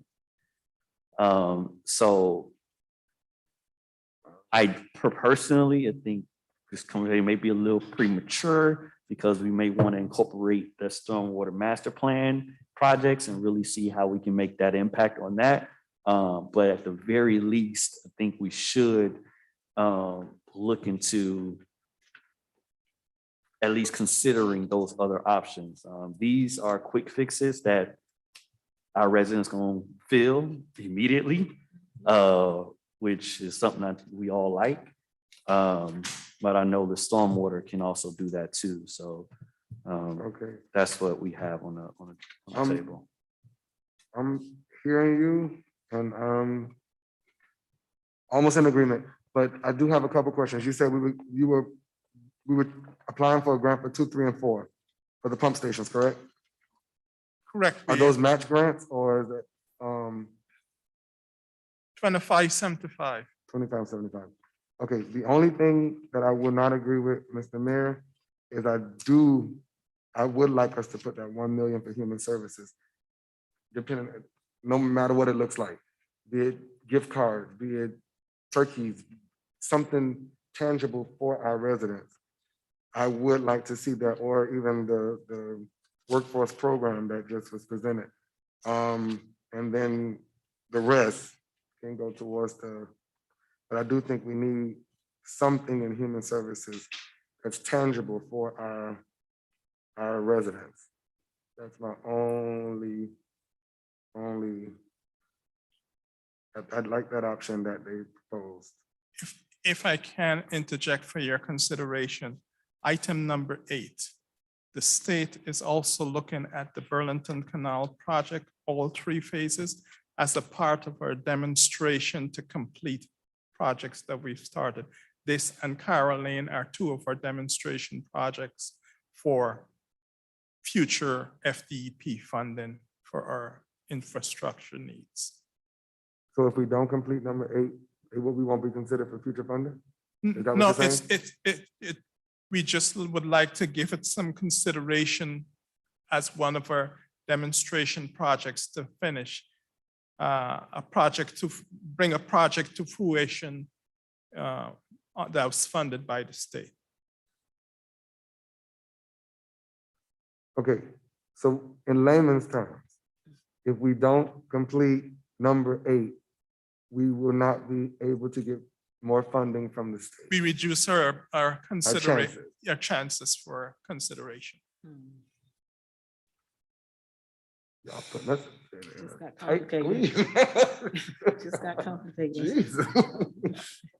My Um, apologies. No, we appreciate you. We appreciate you bringing that to our attention, because that means we definitely gonna do that. Exactly. Because at the end of the day, like, and this is what we really want to make sure, getting these projects done raises the property values and provides incentives for people to come to Opa-locka and develop, which can dramatically increase our tax base, which can give us the reoccurring funds to fund on a regular basis human services type projects. So that's the real thing. The quicker we ever do that, we can be more sustainable with the programs that we want to bring here to Opa-locka. So I'm guessing with that, I would definitely put this number 8 into the mix of what we have to do, which will bring that up to 5.3, which would leave basically 1.8 left. And this is not considering whatsoever the stormwater master plan, which we don't have. I haven't heard of any plans of how we're going to pay for those proposed projects. So.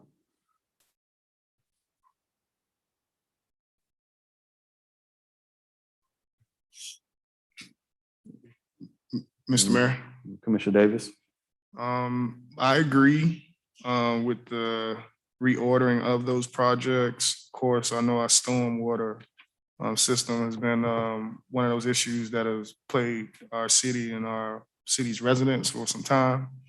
And, you definitely want to, attend to those matters and make sure that we are putting our best foot forward as a city. But I do think that it should be an incremental approach. I think by establishing the Burlington Street Canal projects and whatever other demonstration projects that are out there, will eventually, maybe not tomorrow, but would, create some sort of return where we'll be able to tackle stormwater and more infrastructure projects in the near future. I do feel like we need to allocate, a large percentage of what we have within the budget towards social services. So I am in agreement with my colleague, Commissioner Taylor, regarding the 1 million contingency for human services. I'm not, I do have my projects that I guess I'm a fan of, and I think it'd be great going forward. But I think it's important that, we decide as a commission, what those human service and social service projects should be. But yeah, I agree with everything, but I would like to see the 1 million contingency pledged towards human services.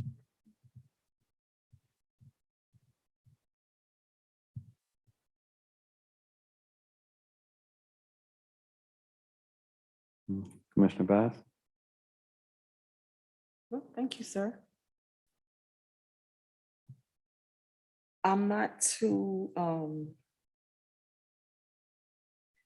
hooked on the $1 million, even though I know we need it. We have approximately 17,000 residents, and you do the multiplications or the divisions, you would know that $1 million is not nearly enough. But however, we have to start somewhere. So we have to, make some smart moves tonight and make sure that we do what's best for our community. $1 million, I don't know, but I do know that we do need to allocate some funds to that part of it. Thank you. Um,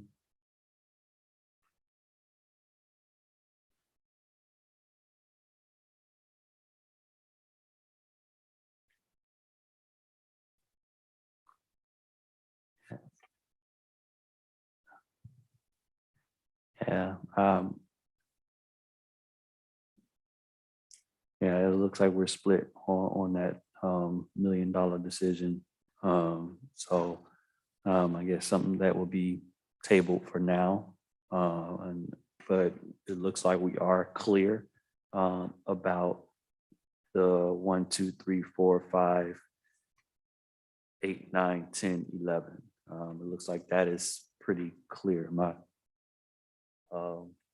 right on that, colleague? Said no. 1 through 1, 2, 3, 4, 5, 8, 9, 10, 11. Those projects I'm seeing that we're clear, completely clear on. All right, I got 2 head nods, so, okay, 3 head nods. Okay, so that's a clear message. And that definitely takes up more than the first payment. So we know we got some time. Yes, definitely. And based upon what I see here, those funds do not have to be completely spent until what? It has to be fully spent by December 31st, 2026. Okay, so we got time. Oh, yes, sir. It's not something we have to make a decision on right now. I think we are clear about the will of the commission at this moment. Mr. Mayor, can I add one point? The future of stormwater sounded a little bit bleak. I just want to remind you what was in the 5-year plan. The 5-year plan envisioned getting Carroll Lane straightened out, envisioned getting Burlington Canal straightened out, getting good standing with state revolving fund, go back and get the type of borrowing that the city got before. You've got a stormwater fund right now because it's on the property tax bill. You're spending off a lot of cash that you can use to debt service. So there is a future for stormwater. It's not immediately apparent at the moment, but there is a plan to get there. All right. So it would be nice when we hear that stormwater master plan gets presented to us, that those details are clearly laid out about what potentially we have the funding to take care of, or the potential to use state legislative requests to get those funds too. So that'll be very helpful as we discuss on how we can actually turn that plan into actionable items. Okay. Anything else on the American Rescue Plan Act funds?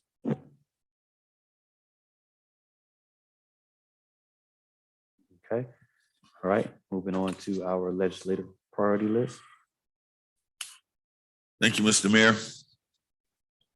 As you know, each year we present a list of priorities to you as a commission, to you and the commission, that we would like to propose as funding opportunities with the state of Florida. Both of these documents, one is from the House, all of these projects rather, both from the House and the Senate, will be submitted on the appropriate forms needed for that. So I'm going to ask that our Park and Recreation Director come up to the podium and speak about the items that he's soliciting to be sent up to Tallahassee as part of our legislative request. Good evening, Mayor and Commission. Delvin Patterson, Parks and Rec Director. Our recommendation for the Parks and Rec Department is for our senior programming, just to help out with our mental and physical aspects of our seniors. Our gymnasium floor needs to be inside gymnasium floor needs to be resurfaced, just to make our playing conditions more safer for our kids and all of our residents who uses our gym, and just to beautify our gym. Our athletic fields needs to be resodded, again, to beautify our parks and make it more safer for our programs to play on, and people that comes out to our parks to play on our fields. Also, the purchase of our vehicles. As you know, our vehicles are really old, especially our 13-passenger vans for our kids. We want to purchase those 13-passenger vehicles to have our kids arrive safely with seat belts, air condition, And just to have an appearance in our city. So when we pull up, we have new events for the city of Opa-locka. Youth crime prevention, as you know, we need to combat crime prevention in our in our community. So we'll offer youth crime prevention programs for our kids and park improvements, i.e. playgrounds, trying to do something out to Ingram Park as far as in our fishing. We have a lot of people fishing out there.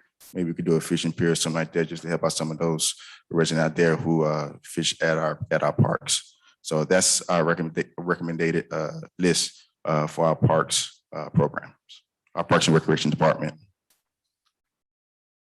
Any questions of Mr. Patterson? Mr. Mayor, Commissioner Taylor? the purchasing of vehicles, how many vehicles is it? 13 passenger vans.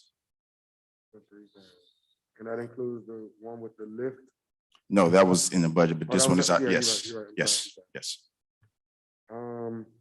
And in regards to the athletic field, that's resurfacing the field in its entirety, Yes, the whole 100 yards. the whole 100 yards? The whole So it's 100 not gonna be yards. like a Yes. temporary thing. And how does the park improvement relate to the grant that was already? Well, the requested? grant was for the resurfacing of the outside basketball courts. This will be for our playgrounds and some other projects we identified at the parks. Okay, thank you, Mr. Mayor.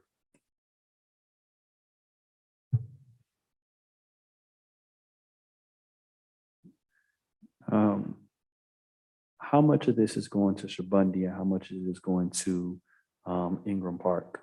Well, the athletic fields will be going towards Ingham Parks. The gymnasium is here. The only inside gymnasium we have is here at Shabonda Park. The senior programs, that's a whole seniors program for the city. The youth crime prevention is also a whole thing for the city. So the athletic fields and the park improvements will be going to Ingham Park. So we're gonna put a 100-yard football field in Ingram Park. Reside the 100-yard field at Ingham Park. We already have one. All right. Yeah, I'm not too big on investing so much on the Ingram Park football field. We literally have one here in Shabundy. There's one right up the street at Bunch Park. So can we do a soccer field? Yeah, Can well, we do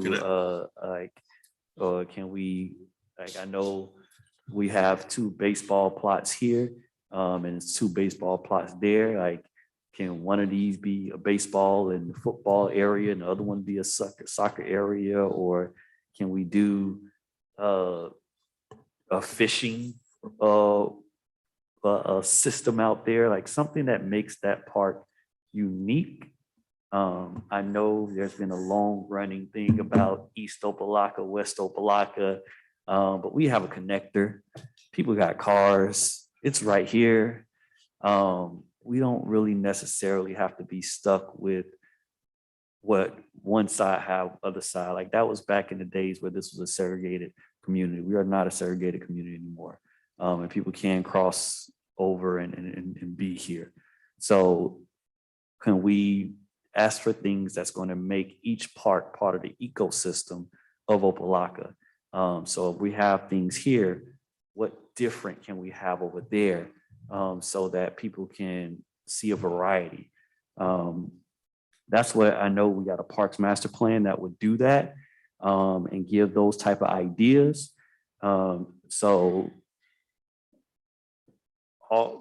Generally, I am support of getting as much money we can get for anything from the state, period. So let's just get that very clear. All right. But if there is an option or a choice, I would love for us to ask for something that's going to bring Ingram Park to life in a unique place. It's literally the gem of Opa-locka if we really invest in it in the right way. So that's my 2 cents on the park and recreation request. Mr. Mr. Mayor. Commissioner Davis, and then Manager. Okay, thank you. I kind of have a bit of a different opinion as to football and creating recreational opportunities at Ingram Park.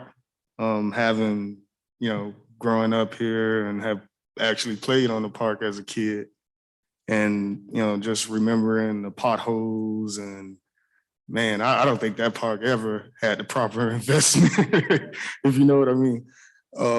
But definitely, I know we do have a fully functional football field here at Shabundy Park, but historically speaking, football was always an activity that was enjoyed at Ingram Park.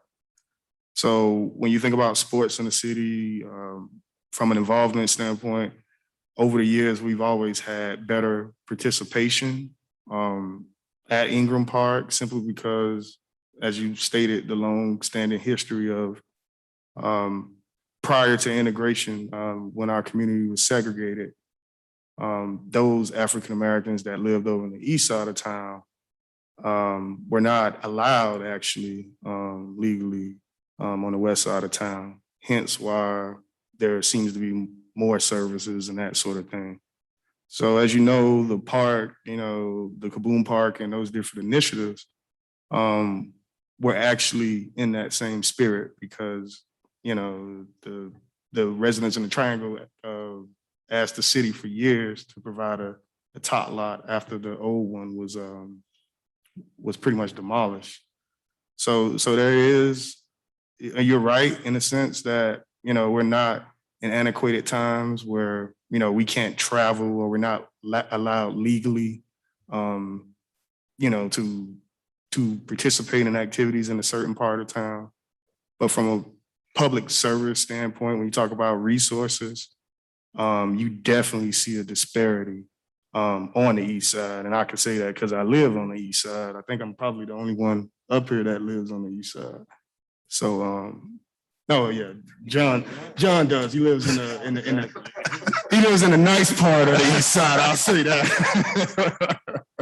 but yeah, I mean, I for one would like to see some sort of investment. I mean, I do know the football field is in bad condition, and I do think we would benefit as a community, as a football program, as a city, by reactivating that park and bringing sports to that park.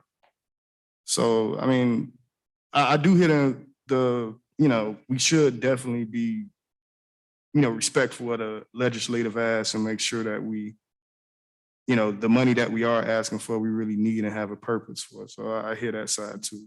But I would urge just some sort of investment in Ingram Park to get the football program back over there. Thank you. Just for clarity, are you suggesting we have a football program at both parks? I think we actually should move the football program to Ingram Park as opposed to Shabundy. I think, if you want to activate a park for like soccer and that sort of thing, I think Shabundy would be your park. But when we talk about, community engagement, I mean, just look at the events. Look at the events we have at Shabundy Park. We really don't get a lot of involvement because, generally speaking, the community, it's a new thing for the community. Like residents are more familiar with Ingram Park. That's where all the sports and activities, historically speaking, have mostly taken place. And I just think that it would lead, to better community involvement and participation. And So then we're not, I just wanted to get the clarity because that means we're not in disagreement because the only difference is that I want to make sure we don't have two parks. That's how it's been. Yeah. Okay, if we do one for one park, we got to do the same for the other park. Yeah. So yeah, I'm in complete agreement. If we want to move football over there, then hey, I'm all down for making that asset investment as long as this park is allocated to something different and not the same. That's really all I'm saying. Okay. So we are in agreement then. Mr. Mayor. Mr. Mayor. I'm sorry. Commissioner Taylor, and I want to get thoughts and then we'll go back to, unless you got something that's very clear about. Yeah, I just want to kind of emphasize the fact about when you talk about athletic fields, it kind of fits in today's model is that they're multi-purpose fields. I mean, soccer and football. Most fields now just not gonna be made for football. All fields are usually made multi-purpose for football and soccer. Am I correct? That is correct. Along with our baseball field. So all of our parks should be outfitted to be multi-purpose. That would be inclusive for all of the different cultures and groups of people that are in our community that want to play soccer, want to play baseball, softball, whatever. All of those fields should be, if we get this funding from the state, it would definitely be moved toward that type of conceptualization. All right, okay, I'm a little confused about that. Because soccer fields, they're different size than football fields? It's No. the exact same size? Exact same size. Yes. Okay. You gotta reline it though, so. Yeah. But at the end of the day, we can't have a football program and a soccer program going on at the same time on the same field. Right. Football, basketball, baseball, all of that different times. So sorry about that. At the same time, you want to, because just like you just said, because we got people on both sides of the on right now that play football and soccer and softball and baseball. So we need to have both of our parks outfitted to be able to meet all of those needs. We have our park attendants and people work on the park. They will reline the fields for different events, be it football, softball, or baseball. And most likely, if we're going to get these fields done, I'm quite sure you ask for funding to get artificial turf. Correct. Okay, and it's not going to be grass. So it's going to be almost like Bunch Park. Bunch football field, that's a multi-purpose field. That's for soccer and football. All right, so And I rugby. guess what I'm confused about is right now I have a daughter that's in soccer Yes, and it's going on from August to May. Year-round soccer program. And I know right now on our field, and they have games on Saturdays, different areas. And I know that right now, we currently have a football program that's gonna go on from now until when? End of November. Into November. All right, right. so if it's so how would you go? So if we have a soccer program, like you said, we'll move the football over to Ingram and had a soccer program here at Shabandi.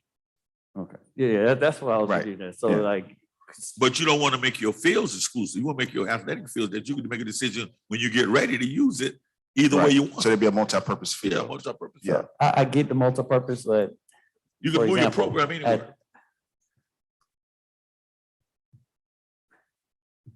we would want people to utilize the fields when it's not particularly a city organized a program. So with that, like if we have a multi-purpose field here, a multi-purpose field there, Right. like my only concern, is the semantics, that don't really matter to me. I just want to make sure that it's clear. You can come to this park with some soccer. You can go to this park with some football anytime you want. Or you can go to this park for baseball, this park for fishing, or whatever it is, or tennis. It will be based on the Yeah, parks. just not, because right now, what we currently have, we got literally football, basketball, and baseball at Shabandi and at Ingram. That's what we currently have. While Ingram is not really operational, that's what we currently have in the city. And that was due to this segregated effort that was decades ago. So making an impact to say, okay, we got fishing, football, and tennis at Ingram, and we got basketball, soccer, and baseball, or something like that at Shabandi, something of that nature. I don't know, whatever, but it makes it so that people know if they want to have a baseball game, hey, let me go over to Shabandi. I want to go play basketball, let me go over this. So that's all, but Mr. Mayor. that's semantics, so I'm not gonna be. Mr. Mayor. Let me get Commissioner Bass, a new voice, and then Commissioner Teller. If I may, I'm the only female sitting here and I'm seeing it totally different, all due respect. What about the families who just want to leave their homes on a weekend or in the afternoon and sit in a green space under a tree on a lawn chair? It's just sports, sports, sports. What about the families? I don't do sports. There's lots of us in Opa-locka who don't do sports. What about us? What about making it a green space? Some huge trees where we can put, you just go and you lay out under the tree, something different. Mayor. Just my thought. I think, I, I think. I, hold on, hold on, Mr. hold on, Mayor. wait, one at a time, one at a time, one at a time. I agree. Number one, I agree. Commissioner Taylor, then manager, and then Davis. Okay, I totally hear what the mayor said and Commissioner Bass, and I'm totally in agreement. And I would like to see something different. For example, Opa-locka's never had a track field. Opa-locka doesn't have an amphitheater. Resurfacing the tennis courts. So I see where they're going with that, and I like that. So, and also, why aren't we targeting even the buildings at Ingram Park? So there's other, so I hear what everybody's saying, but if we're gonna do different, then let's do different. So do something we've never had. So let's get an amphitheater. Let's get a track field. This is stuff we've never had, which will, to your point, we can actually have those community events where we can do concerts outside. Right. So I'm in agreement with my colleagues on different. Okay. Can I? Mr. Yeah. Manager. I think that one of the things that, what we're trying to do at parks is to make sure that we do make it more wholesome for everybody. And we have a park, Siegel Park, where Helen Miller is very underutilized. We have a walking track there for families to walk around, to exercise. We have beautiful trees out there, and yes, we need to, it's Siegel Park, very nice park. And then we have an Ingram, we almost have like 3 different parks in one park. You got the area over the fishing by the lake, where we could maybe put more picnic tables or put more sheds to have picnics.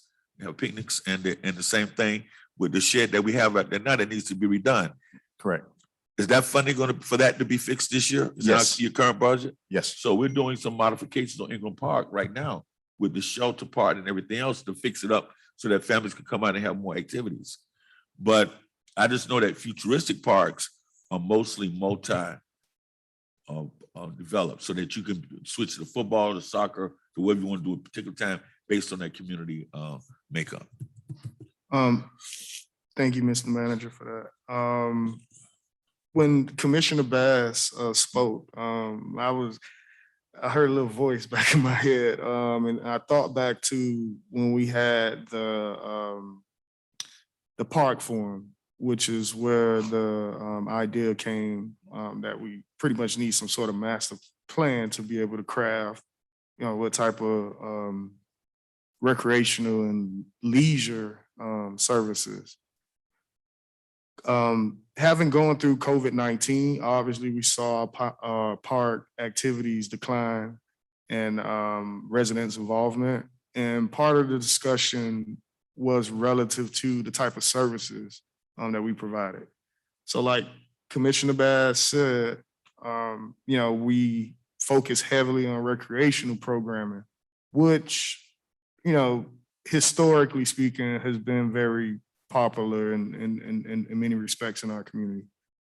But due to COVID-19 and the pandemic, when our parks were closed, we realized that leisure activities were actually very, were actually, highly desirable, right? Everybody wanted to bike and, exercise and, Commissioner Taylor said we never, we haven't had it, we don't have a track in our city, right? So those sort of activities, were still able to be accessed during that time. And I think we really, realized how limited we were as a community and as a city to provide those services. So, and just looking at the features of parks like Ingram, right? Like with the waterfront and, the picnic area and those sort of features. We we pretty much said that, you know, it'd probably be best to kind of consider that as a leisure park. So, I mean, if that's the will of the commission, you know, if we still want to go ahead and provide more leisure services, I will be in favor of that. I think Ingram Park provides a great opportunity for that. You know, we have the waterfront, so, you know, many of us been out to Amelia Earhart Park, and, you know, we see the various water sports activities and, you know, certain things that local residents enjoy. And, you know, why can't we have that in our community? You know, we, you know, should have those same sort of opportunities. Even, you know, jet skis, right? Like we realized we had an enforcement issue where residents were, you know, loading jet skis, right? And participating in water sports. But I just think that Ingram Park provides the best opportunity for leisure engagement.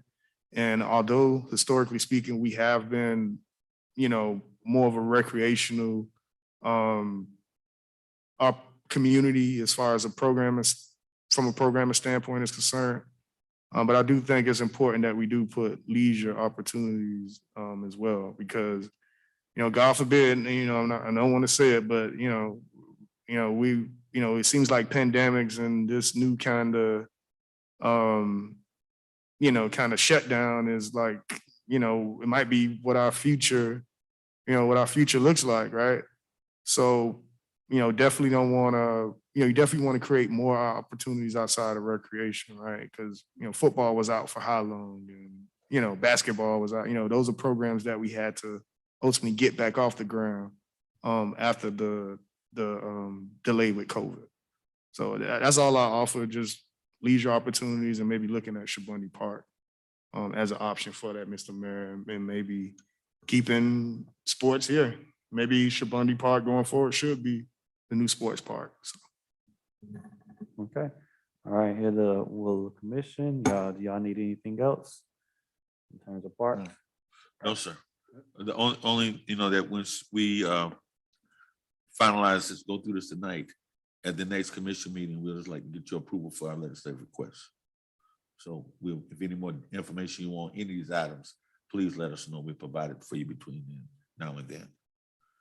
Okay. Commissioner Taylor? Before you move on, I'm sorry. I understand. So aside of the legislative request, we all might want to consider through parks, redoing the parks forum, and this time with community engagement and asking our residents what they would like to see in their parks. The park master plan will address that. No, Yeah, we will. Yeah. it addresses, The community forum to see what they would like at the parks. oh, so we are having a. Yes. Okay. Yes. Okay.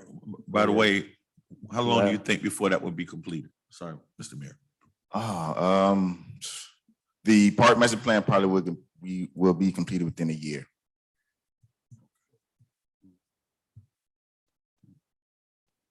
All right, so tonight, what we need to, and correct me if I'm wrong, Mr. Manager, what we need to do is to either add or remove items on this list.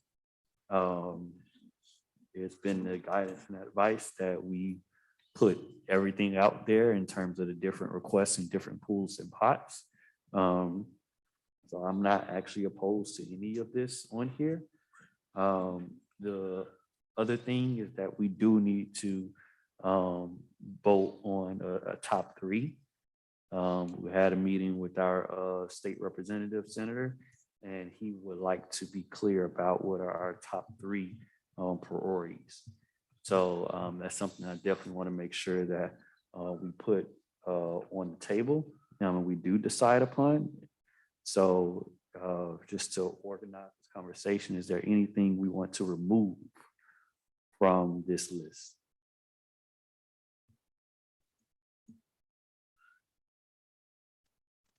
Mr. Mayor. Hearing none. You have something you want to remove? Yeah, no, it was just gonna be about the fact, what you said earlier, about us being able to just submit everything that we would like, and then we could submit all of them. And then we can say what those priorities are, those top three priorities are, but submit all of them, because we got several other representatives. We have Senator Jones, we have Representative Bush. They will be doing things differently. The Senate is on access for 3.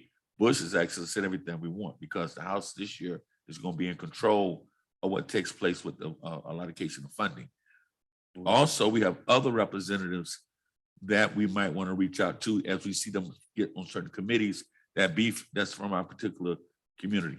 So what I think that'd be good if you could say what your 3 top priorities, but I think as a body, we should try to submit as many applications as we possibly can and let the representative of the senator say this one is more difficult than the other. So is there anything on here we want to remove? All right, so we'll submit everything on here. Is there anything we want to add? I would like to see the build, Mr. Mayor, the building, Commissioner Taylor? the buildings in Ingram Park be addressed, the senior building. Okay. So how can we include the senior building? Yes, we'll have that written up and as an additional request for the senior building. Plus, I think as we look at this legislative package, this is something we sending to the state. We still have opportunities to engage the county and the federal government and with other activities too. So whatever your priorities are, we're saying it's our total legislative package. We start out with the state and we have to move it around till we get funding for it, or through some of our grant opportunities, we will do so. So we will make that a part of the package and we will be a part of our presentation for the resolution. Mr. Mayor, Commissioner Taylor? Commissioner Davis?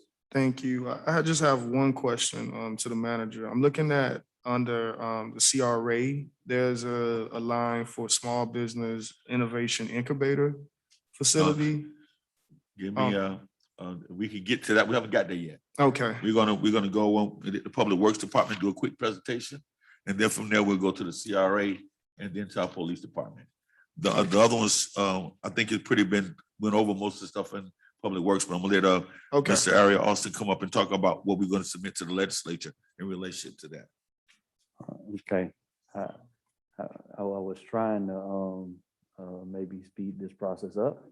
Right, we can speed it up. Okay, So- wait. I just had one question I about a just wanna line. be I know, could- like, I mean, just the Commissioner rest was- Davis is the, because we do, I think all these things that are listed here, we've heard about Okay. quite a Cool, bit cool. and we know about. Mhm. So that's why I asked if there was any edits or You talking the whole thing? additions Oh, I thought you for were the talking about whole that. thing. Oh, That's what I I said. apologize, Mr. Major. That wasn't apologize. clear? Yeah. Yeah. Oh, no. I was talking about the whole thing. Okay, Is there okay. anything that we want to remove from this whole list of requests You can sit down. here Austin.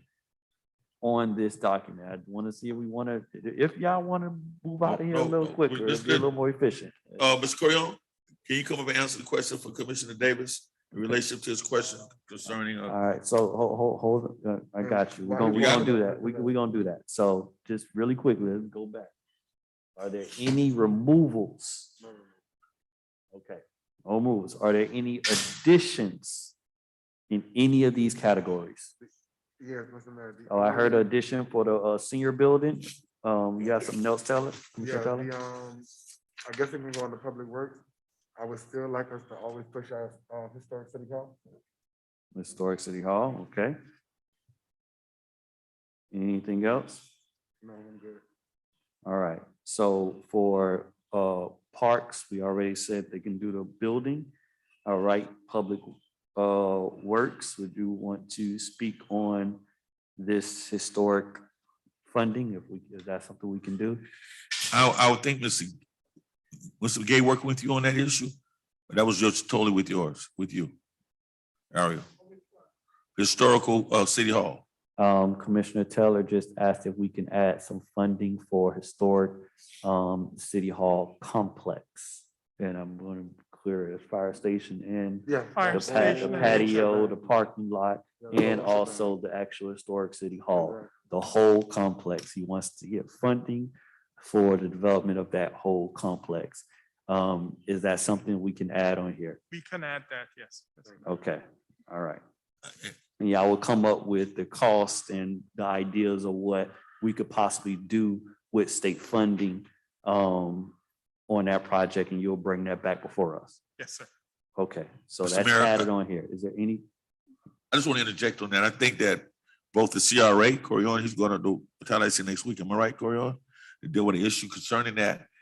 I think that need to be a multifaceted discussion in relationship to CRA, Public Works, and the Community Development and Historical Preservation Board. They're all working together to try to get more funding for that building. Okay, All right, Austin. all right. So no other additions for the rest of this? Okay, so then I would go to identifying, we're submitting everything, so it's clear about that. Yes, Our top 3 priorities. I would go first, and just be clear, I think our drinking water distribution is number 1. And I say that because we need to take the steps to address our water rates and water distribution system, and the efficiency of that has an impact, a large impact on that, is what I've been heard. So that's why I would say that for number 1. And I haven't seen any other allocation for that funding in any of our plans. So that would be number 1. And then 2 would be our stormwater projects. Simple fact that we're going to have a plan that's going to have very clear shovel-ready projects. And if we have accompanying funding that we already have, along with clear details of what we need, many times those projects are more likely to get funded. So those are literally the only 2 I have in terms of priority. So that's what I have. So everyone, I want to go around and state their priorities 1, 2, 3, and hopefully we can come to a consensus. Before you do that, can he explain Chris's, our colleague's question? Oh, I'm sorry, I apologize. What Yeah, was that's- that, Commissioner Davis? Small business. Oh, the small business. Can we get a Yes. clarity? Corion, on Delaney. The small business innovation incubator facility. Good evening, Mayor, Commission. Corion Delane, Interim CRA Manager. The legislative priorities that I have that you've received are looking at opportunities to improve community engagement as well as improve the employment and labor base of the residents of Opa-locka. As you mentioned and pointed out, one of the priority items is looking at a small business innovation incubator facility, and that will also incorporate programming as well. Something I've been looking at since I've been in the city was opportunities to enhance the education base as well as the encourage entrepreneurial spirit in our city. Looking at the resources that we do have, as well as STEM being a hot topic discussion with our youth. This is an opportunity to look at facilities that we currently have in the city, looking at the former police station as well as other properties we have in the city, to create that environment to where individuals can come, they can learn, network, as well as other entities to bring in educational opportunities for these particular trainings within the STEM space. I'm actually speaking from experience because while I was in college in Tallahassee as a graduate of Florida State, I was also a resident of 2 small business incubator, the Domi Station Incubator, and also as a graduate of the Gilmour School of Entrepreneurship, they also had a small business incubator as well. And, you know, going through those programs and seeing how the residents of that community literally came through those programs from nothing, from scratch. And these were literally in warehouses that the city acquired and had entities within the financial space, venture capitalists, as well as all the major universities poured in all of their resources to help the community grow from a mom and pop operation to having operations throughout the state for that matter. I know one off of the top of my head, this company called Vail Foods was literally a small mom and pop catering operation that started in Tallahassee. And fast forward 6 years later, they have locations all over the state. And this started out of that one small business incubator.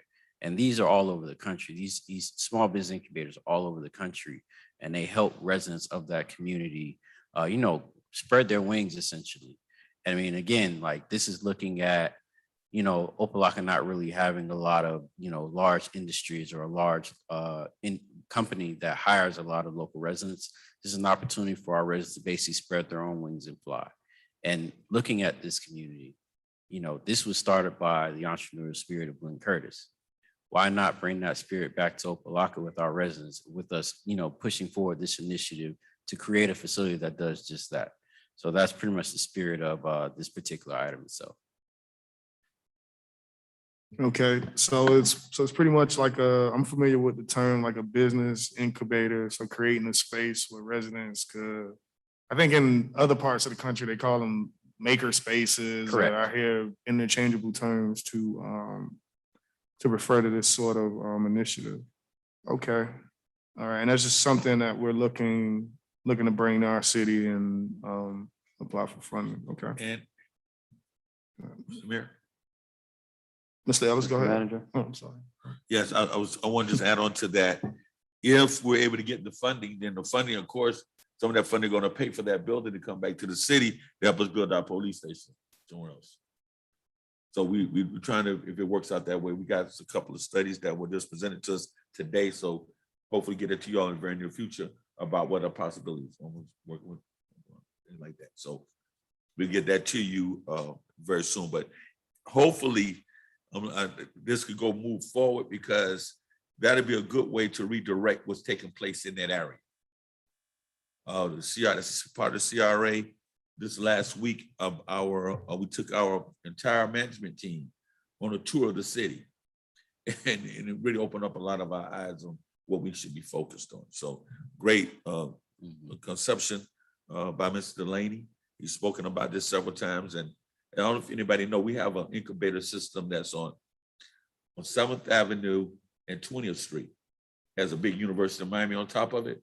That's a prime incubator here in Miami-Dade County. So, and I also want to Mayor Kava is a very big on this. So you might want to engage her also in relationship to trying to get that done. She's a big with that. Correct. I've also reached out to a couple of entities that are familiar with this space. An organization formerly known as Think Global has had interest in this. I've also had conversations with the, I believe it's the Center of Black Innovation in Overtown. Well, I haven't had conversations, but I've been directed to this entity as well. These are organizations that all they do is assist, local residents in creating their own entities within the innovative space. So, this is an opportunity to look at one of our areas, which is the Opa-locka Commerce area, which has been, utilized for heavy industrial uses, trucking, auto repair, things like that, limit the opportunity for economic viability for our residents. As of 2 weeks ago, the Planning and Zoning Board actually voted in terms of recommending that area be repurposed as an innovation district. So placing a small business incubator in that environment will be the catalyst for change in that area. Did that answer your question, Commissioner Davis? Yes, thank you, Mr. Mayor. Okay, so I'm going to go through our top 3 priorities. Commissioner Taylor? Thank you, going on. Thank you, Mr. Delaney. I'm in agreement with the drinking water distribution, stormwater is number 2, but my number 3 would be the police station. I think our police need a home. So those would be my top 3.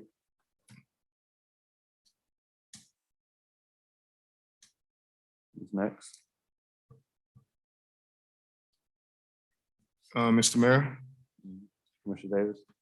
Yeah, so with number 1, I think you were referring to our drinking water distribution improvement in that system. I support that as number 1 priority. I also support as a second top priority, the stormwater and roadway improvement project with a little over 2 million. And as a third priority, it's a tough one. I'm gonna say the home buyer assistant programs, healthcare, law enforcement, and first responders.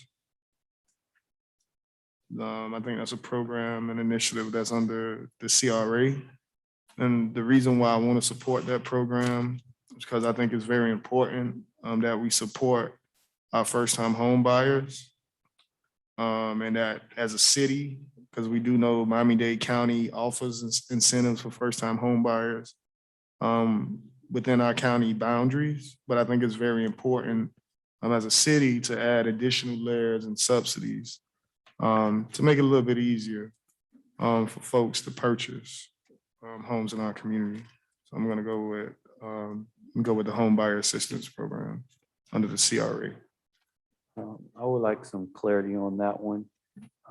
Is that specifically for healthcare, law enforcement, and first responders? Delaney? The mayor has a question concerning one of the CRA proposals. Is the home buyer assistance program specifically for healthcare, law enforcement, and first responders?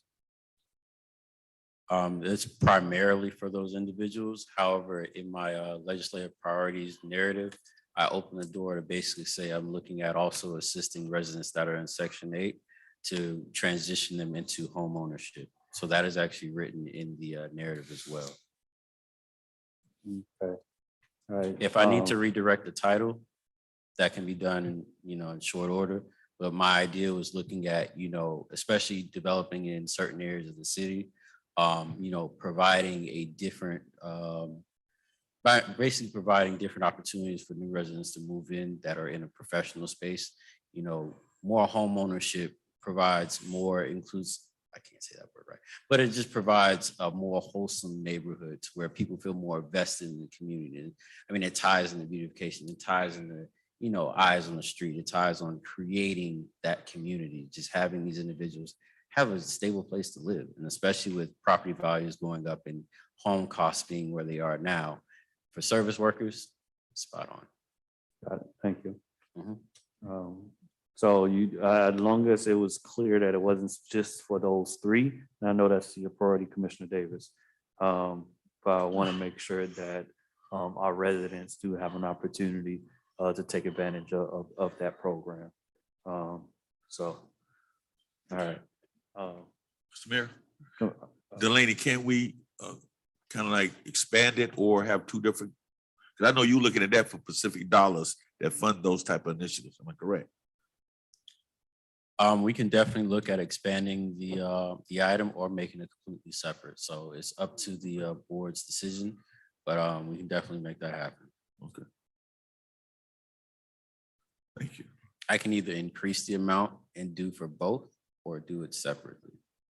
I don't have any preference. I know that was Commissioner Davis. I just wanted to make sure that if we're going to have a home buyer assistance program, that is not exclusively for healthcare, law enforcement, and first responders, because they do not make up a significant portion of our residents.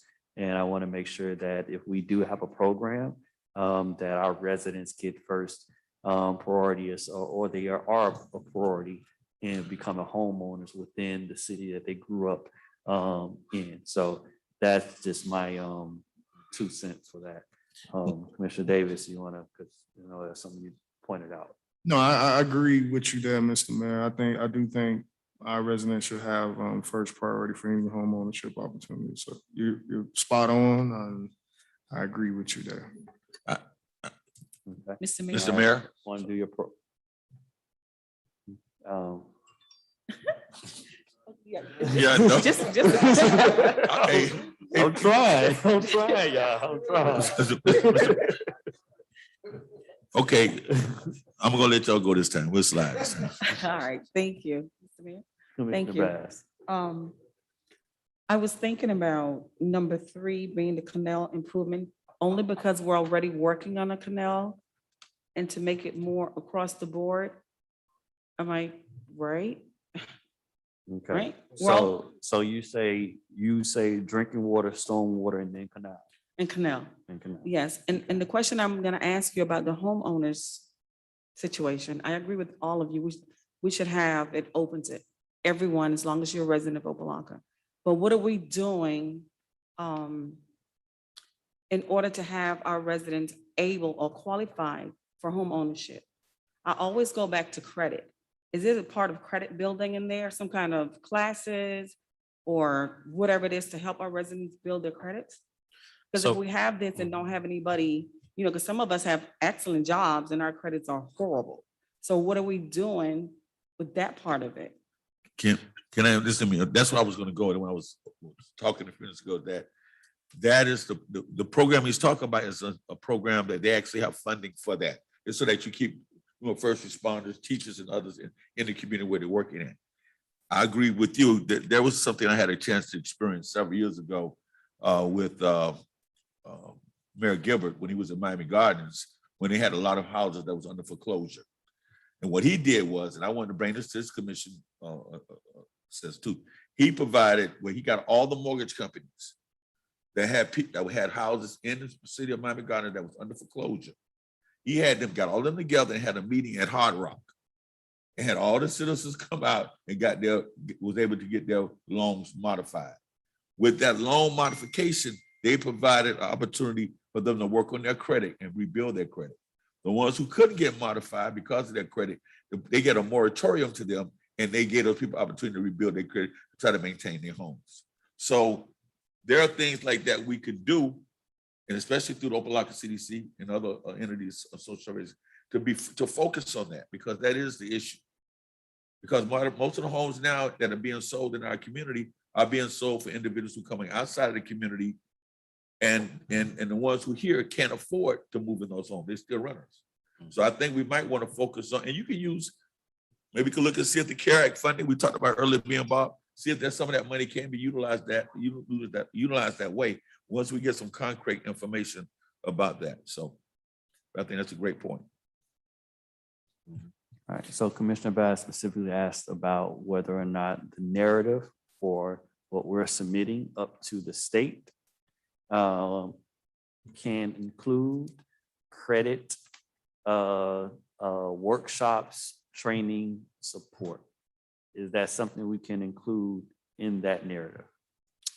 So that can be included. I also want to say that Thank where you. we're getting the funding from is from the Florida Housing Financing Corporation.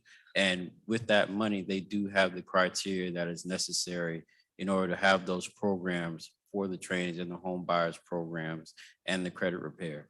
And also I've had conversations with other financial entities as well that provide literacy training, things like that. So these will all be a part of that funding, and you would only qualify for that funding if you go through these programs. So I can make that amendment, and these conversations are ongoing now. Before you do that though, Corian, they're not going to fund, the state's not going to fund that through the legislature. You got to go directly to an agency, or there has to be a grant process for them to fund something of that sort.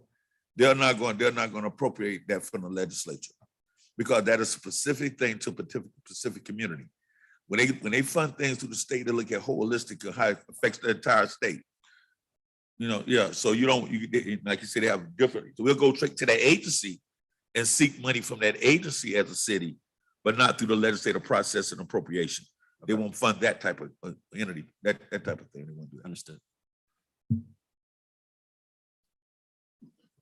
All right, so Commissioner Bass, you have drinking water distribution, stormwater, and the canal. Okay, I will support you on the canal. So it looks like our top three priorities are number one, drinking water distribution, stormwater runway improvement, and the canal improvements. All right, so we have our list of what we want, all the things we're going to submit in Parks and Recreation, Public Works, CRA, and Police Department. And for the top three priorities for our state senator will be the three I just mentioned. Any other discussion on our Opa-locka legislative priority list?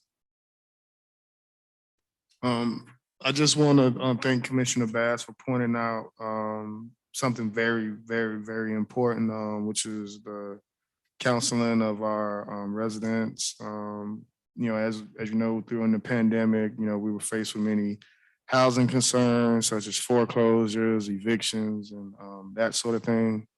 And I just want to make note that although home buyer education is important, foreclosure and prevention, counseling and education is also important.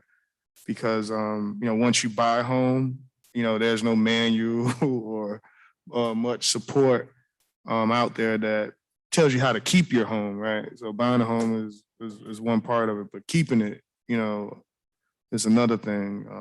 A mortgage can be a very long investment. So thank you, Commissioner, for pointing out the importance of just getting out there and educating our residents from a home ownership perspective. So thank you. Any other comments on the topics for today, the American Rescue Plan and the legislative priorities? All right, with that said, do I have a motion to adjourn? Moved by Commissioner Bass, second by Commissioner Taylor. Thank you, everyone, for joining us tonight as we went through our priorities for the city. Have a good evening. See, meeting is adjourned.